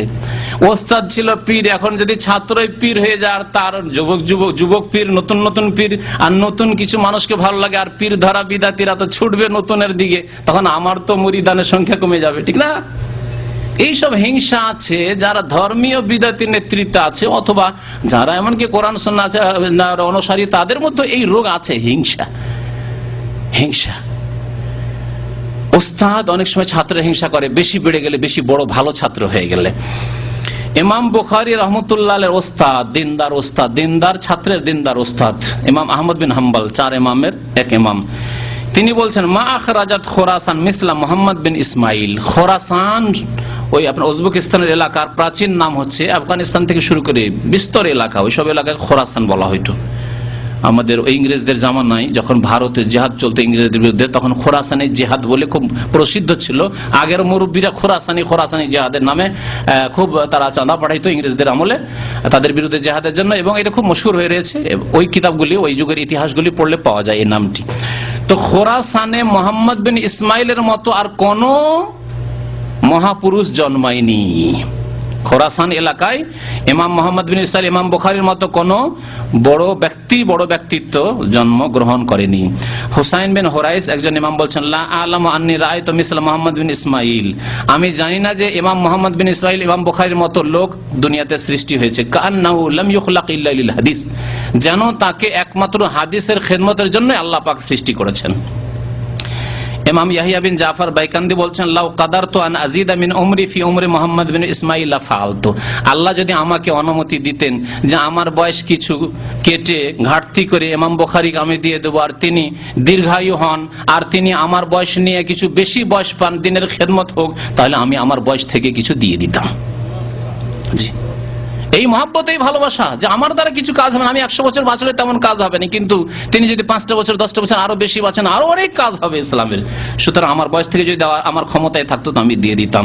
ফাইন্না মাউতি ইয়াকুন মাউতু রাজুলিন ওয়াহিদ, কারণ আমি যদি মরে যাই একজন মানুষ মরলাম, আমি একজন সাধারণ মানুষ বা সাধারণ একজন আলেম, আমি মরে গেলে একজন সাধারণ মানুষ মরলাম, কি একজনের মত হইল। ওয়া মাউতু মুহাম্মদ বিন ইসমাইল ফিহি যিহাবুল লিল ইলমি, আর ইমাম মুহাম্মদ বিন ইসমাইল বুখারী যদি ইন্তেকাল করেন তাহলে ইলম দুনিয়া থেকে উঠে যাবে। সুতরাং আমি চাই যে তিনি বেঁচে থাকুক, আর আমার বয়স কিছু কমে যাক, অসুবিধা নেই। ইমাম ইবনে খুজাইমা রাহমাতুল্লাহ আলাইহি সহিহ ইবনে খুজাইমা হাদিসের কিতাব আছে, তিনি প্রশংসা করছেন ইমাম বুখারীর, বলে মা তাহতা আদিমিস সামাই আ'লামু বিল হাদিস মিন মুহাম্মদ বিন ইসমাইল। ইমাম বুখারী রাহমাতুল্লাহ আলাইহি মুহাম্মদ ইসমাইল চাইতে আসমানের নিচে এমন কোন ব্যক্তি হাদিসের পণ্ডিত আর দুনিয়াতে তৈরি হয়নি। আসমানের নিচে পৃথিবীতে হাদিসের পণ্ডিত ইমাম বুখারীর চাইতে বড় আর কেউ সৃষ্টি হয়নি। ওয়াকাল আল্লাহুল ইমাম মুসলিম, ইমাম মুসলিম রহমতুল্লাহ আলাইহি, বুখারীর পরে যে মুসলিমের স্থান, ইমাম মুসলিম রহমতুল্লাহ আলাইহি ইমাম বুখারীর ছাত্র, তিনি তার ওস্তাদ সম্পর্কে, অনেক সময় আবার ছাত্র ওস্তাদের হিংসা করে, ছাত্র ওস্তাদের হিংসা করে। তো ইমাম মুসলিম রহমতুল্লাহ আলাইহি তাদের মধ্যেই ছিল না হিংসা, বিদ্বেষ, কলহ, কেউ বেশি বেড়ে যাবে এসব ছিল না, ইখলাস ছিল তাদের মধ্যে, তাই আল্লাহ তাদের জীবনে বরকত দান করেছেন। ইমাম মুসলিম রাহমাতুল্লাহ আলাইহি বলছেন তার ওস্তাদকে একদিন, আশহাদু আন্নাহু লাইসা ফিদ দুনিয়া মিসলাকা, আমি সাক্ষী দিতে পারি যে আপনার মতো, ইমাম বুখারীর মতো দুনিয়াতে আর কোনো মানুষ নেই। দুনিয়াতে পৃথিবীতে ইমাম বুখারী রাহমাতুল্লাহ আলাইহি আমার ওস্তাদের মতো বড় ইমাম, বড় মুহাদ্দিস আর কেউ হয়নি। তার অনেক ওস্তাদ ছিল, সময় তো যথেষ্ট হয়ে গেছে। তার অনেক ওস্তাদ ছিল। ইমাম বুখারীর মতো স্বয়ং বলছেন যে কাতাবতু আন আলফিন ওয়া সামানিন, আমি 1080 জন ওস্তাদ থেকে হাদিস গ্রহণ করেছি। আমাদের ওস্তাদ যদি গণনা করতে বলা হয় কত আর হবে, খুব বেশি গেলে 30, 40, 50টা যাবে হয়তো, এটা বেশি বললাম, অনেকের হয়তো 10-15টাও যাবে না। 1080 জন ওস্তাদ থেকে ইমাম বুখারী রাহমাতুল্লাহ হাদিস গ্রহণ করেছেন।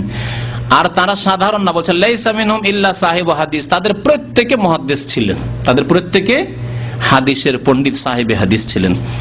ওয়া ইয়াকুলু আইজান, আরো বলছেন তিনি, লাম আক্তুব ইল্লা আম্মান কাল, আমি যে কোনো ওস্তাদের কাছে যখন ইলম হাসিল করতে যেতাম দেখতাম যে তার আকীদা ঠিক আছে কিনা।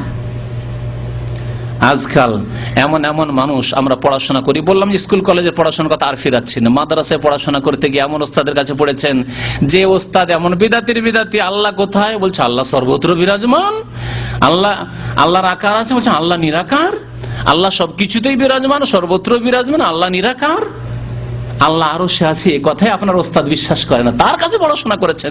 ইমাম বুখারীর মতো এইরকম বিদাতীদের কাছে পড়াশোনা করেননি। শুনেন তিনি কি বলছেন, বলছেন আমি একমাত্র ওই ওস্তাদ থেকে আমি হাদিস গ্রহণ করেছি এবং তার শিষ্যত্ব গ্রহণ করেছি, যিনি বলতেন আল ঈমান কাউলুন ওয়া আমাল, ঈমানের সংজ্ঞা কি, ঈমান হচ্ছে অন্তরের বিশ্বাসের নাম, মুখের উচ্চারণ কালেমা লা ইলাহা ইল্লাল্লাহ পড়ার নাম এবং আমলের নাম।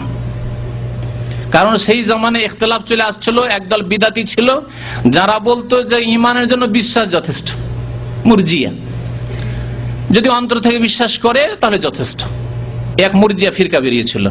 আর এক দল ছিল যারা বলতো যে না, অন্তর থেকে বিশ্বাসের সাথে সাথে মুখে যদি কলেমা পড়ে নাই তাহলে মুসলমান হয়ে গেল, নামাজ পড়ুক, রোজা রাখুক, হজ করুক, যাকাত দিক, হারাম থেকে বাঁচুক নাই বাঁচুক, মুসলমান হয়ে গেল, জান্নাত পেয়ে যাবে। এ আরেক গুমরাহ মুরজিয়া, এটা আর একটা মুরজিয়া ফিরকা, মুরজিয়াতুল আমাল তাদেরকে বলা হয়।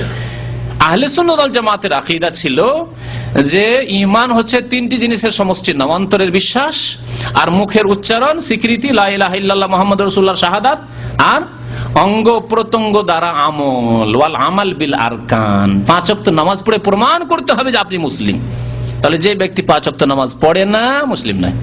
যে রোজা রাখে না, তার ইসলাম অভাবী ইসলাম, শোচনীয় ইসলাম। যে যাকাত দেয় না, তার ইসলাম একেবারে দুর্বল ইসলাম। হজ ফরজে হজ করে না, কমজোর ইসলাম। হারাম থেকে বাঁচে না, কাবিরা গুনাহ করে, ফাসিক মুসলিম। জি, ইমাম বুখারী রাহমাতুল্লাহ আলাইহি ওই আহলে সুন্নাত ওয়াল জামাতের উলামায়ে কেরাম মুহাদ্দিসিন থেকে হাদিস নিতেন, যারা বলতেন যে ঈমান কাউলুন ওয়া আমালুন, অন্তরের বিশ্বাস, অন্তরের কথা, জবানের কথা। কওলুন মানে 2 রকম কওল, অন্তরের কথা মানে অন্তরের বিশ্বাস, জবানের কথা, আর আমল করার নাম। ওয়াকাল হাফেজ, ইমাম হাফেজ বিন হাজার রহমাতুল্লাহ আলাইহি তার ওস্তাদদেরকে 5 ভাগে বিভক্ত করেছেন, এবং তার মধ্যে প্রথম সারির যে ওস্তাদগুলি তারা হচ্ছেন যারা যারা তাবেঈন থেকে সরাসরি হাদিস বর্ণনা করেছেন, কত কাছে নবী সাল্লাল্লাহু আলাইহি ওয়াসাল্লাম থেকে।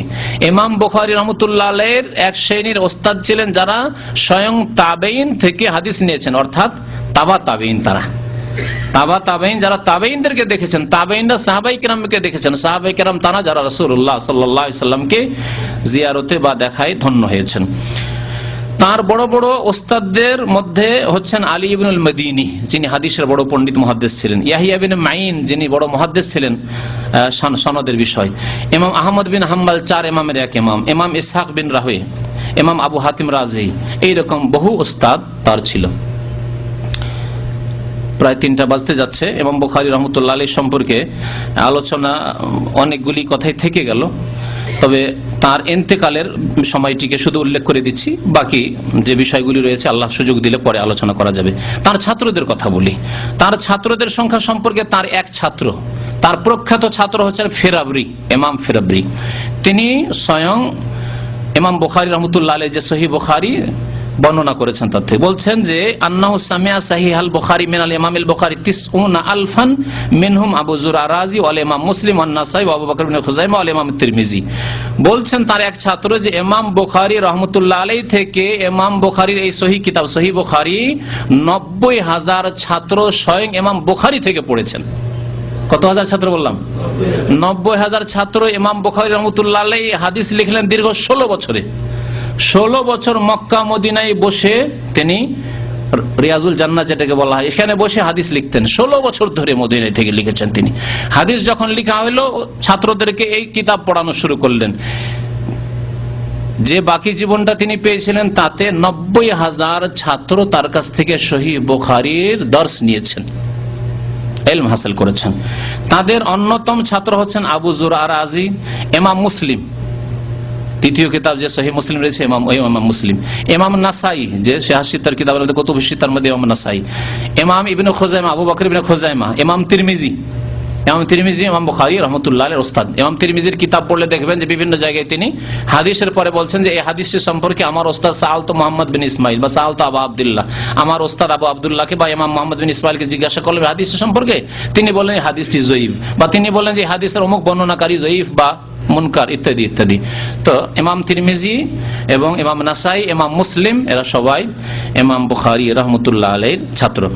ইমাম বুখারী রাহমাতুল্লাহ আলাইহির ইন্তেকাল হয় শনিবারের রাত্রে, মানে শুক্রবারের দিন গিয়ে যে রাতটি, শনিবারের দিন গিয়ে নয়, কারণ রাত্রি আরবি মাস হিসাবে রাত্রি আগে আসে।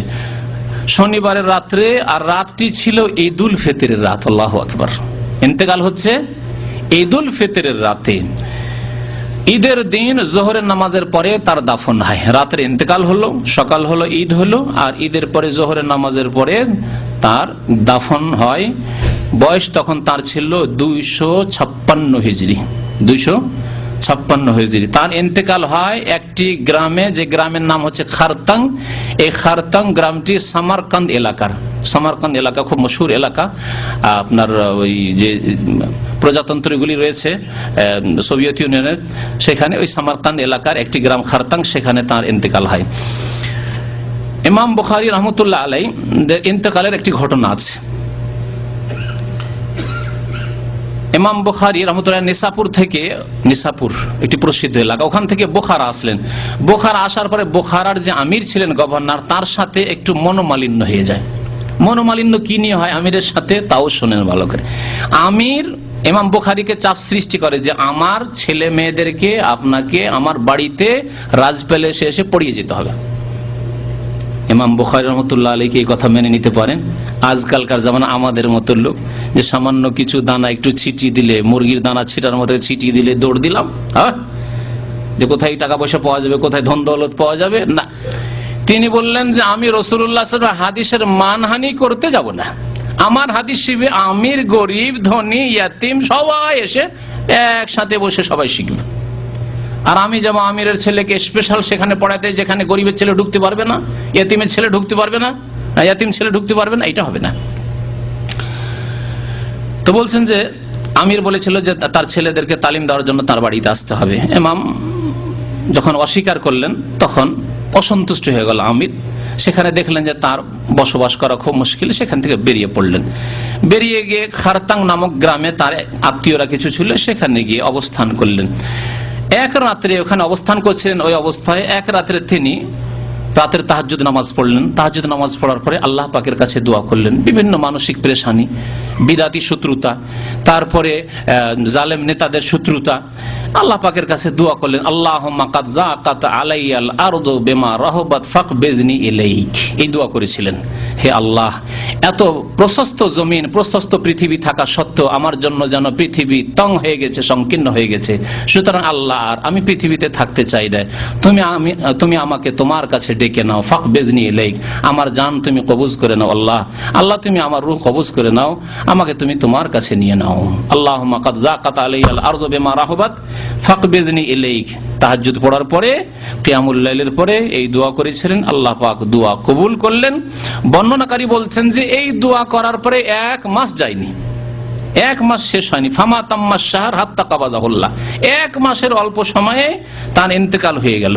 ইমাম বুখারী রাহমাতুল্লাহ ইন্তেকাল হয়ে গেল, জানাজার ব্যবস্থা হলো, অসংখ্য লোক জানাজায় হাজির হলেন।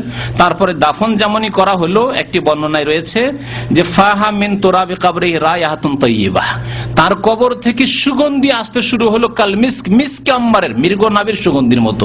দুনিয়ার মধ্যে সবচেয়ে মূল্যবান যে সুগন্ধি, আতর, তা হচ্ছে মিস্ক আম্বারের আতর। এইরকম সুগন্ধি আসতে শুরু হলো কবরের মাটি থেকে। এটি হচ্ছে কি? কারামত।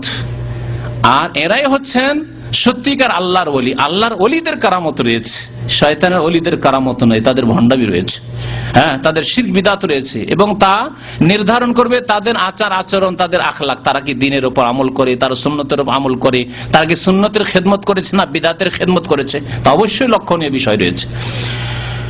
তো এইরকম যখন হতে লাগলো, তখন লোকেরা ছুটতে শুরু করলো, সবাই কবরের মাটি নিয়ে যাওয়া শুরু করলো, যে এত সুন্দর আতর আর কোথায় পাবো, এই মিস্ক আম্বার। সবাই কবরের মাটি নিয়ে যাওয়া শুরু করলো নিজ নিজ বাড়িতে। এমন আশঙ্কা হইল যে কবরে আর মাটি থাকবে না, কবরের মাটি একেবারে খালি করে দিবে। তখন সেখানকার যে প্রশাসন ছিল, তারা কবরের ওপর শক্ত মজবুত করে বেড়া দিয়ে দিল, কাঠের মজবুত বেড়া দিয়ে দিল, যাতে করে সেখান থেকে মাটি টেনে শেষ না করতে পারে। ইমাম আব্দুল ওয়াহিদ বিন আদম বলছেন যে আমি নবী করিম সাল্লাল্লাহু আলাইহি সাল্লামকে একদিন স্বপ্নে দেখলাম। রাআইতুন নবী সাল্লাল্লাহু আলাইহি ওয়াসাল্লাম ফিন নওম, একদিন আল্লাহর নবীকে স্বপ্ন দেখছি। ওয়া মাহু জামাতুম মিন আসহাবি, আল্লাহর নবীকে কেউ যদি স্বপ্নে দেখে, অবস্থান করে আছেন কেন, কার ইন্তজার করছেন, অপেক্ষা করছেন? বলছে আনতাজিরু মুহাম্মদ বিন ইসমাইল, আমি মুহাম্মদ বিন ইসমাইল বুখারীর অপেক্ষা করছি, ইন্তজার করছি।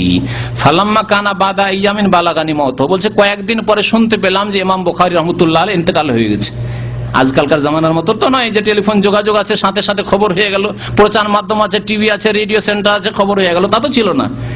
কিছু দূর হলেই খবর নাই, কয়েকদিন পরে জানতে পারছেন যে ইমাম বুখারী রাহমাতুল্লাহ ইন্তেকাল হয়ে গেছে। ফানাজারতু ফাইজা হুয়া কাদ মাতা ফিস সাআত আল্লাতী রাআইতু ফিহা নবী সাল্লাল্লাহু আলাইহি ওয়াসাল্লাম, আমি তখন গুনে দেখলাম যেই রাত্রে, যেই সময় স্বপ্ন দেখেছিলাম, সেই সময়ে ঈদের রাত্রে ইমাম বুখারী রাহমাতুল্লাহ আলাইহির ইন্তেকাল হয়েছে। ওই সময় আমি স্বপ্ন দেখছি, যেই সময় নবী সাল্লাল্লাহু আলাইহি ওয়াসাল্লাম অপেক্ষা করছেন, আর আমি দেখছি স্বপ্নে সেই সময় ইমাম বুখারী রাহমাতুল্লাহ আলাইহির ইন্তেকাল হচ্ছে। আর নবী সাল্লাল্লাহু আলাইহি ওয়াসাল্লাম বলছেন আমি মুহাম্মদ বিন ইসমাইলের ইন্তজারে আছি।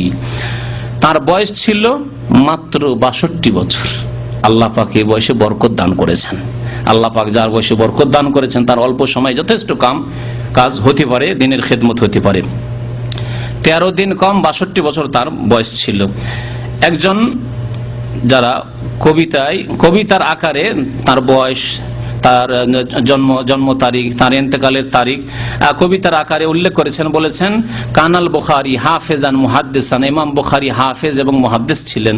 জামাআত সহিহা মুকাম্মিলাত তাহরিরি, সহিহ কিতাবকে সুন্দর করে তিনি সংকলিত করেছেন। মিলাদুহু সিদকুন, তার জন্ম দিবস ছিল সিদক, সদ দাল কাফের যদি আবজাদ নম্বর বের করেন তাহলে বেরিয়ে আসবে, অর্থাৎ জন্ম দিবস কত হিজরিতে 194, তাহলে সদ দাল কাফের সংখ্যা বেরোবে আবজাদ সংখ্যা 194। মুদ্দাত উমরিহি, আর তার বয়সের সময়কাল হচ্ছে হামিদ, হা মিম ইয়া দাল, 62 বছর, 62 বেরোবে। ওয়ান কাজা ফি নূরি, এবং তার ইন্তেকাল হয়, তিনি বিদায় নেন নুন ওয়াও রা নূর, নূরের যদি আপনি অঙ্ক বের করেন, আবজাদের অঙ্ক, তাহলে তার ইন্তেকালের হিজরি সন বেরিয়ে আসবে, অর্থাৎ 256 হিজরি। আল্লাহ পাক রব্বুল আলামিন যেন আমাদেরকে আল্লাহ পাক যাদেরকে বড় বড় আইম্মাই কেরাম, বড় বড় দ্বীনের খাদেম করেছেন, মুহাদ্দিসিন করেছেন, ফুকাহায়ে কেরাম করেছেন, ইমাম বুখারী, ইমাম মুসলিম, আবু দাউদ, আইম্মাই মুহাদ্দিসিন অথবা আইম্মাই ফুকাহা, ইমাম আবু হানিফা, শাফি, মালিক, আহমদ, তাদের রাস্তায় চলার যেন তৌফিক দান করেন। তাদের একজনের অন্ধভক্ত না হয়ে তাদের সবাইকে শ্রদ্ধা করার সমানভাবে যেন তৌফিক দান করেন।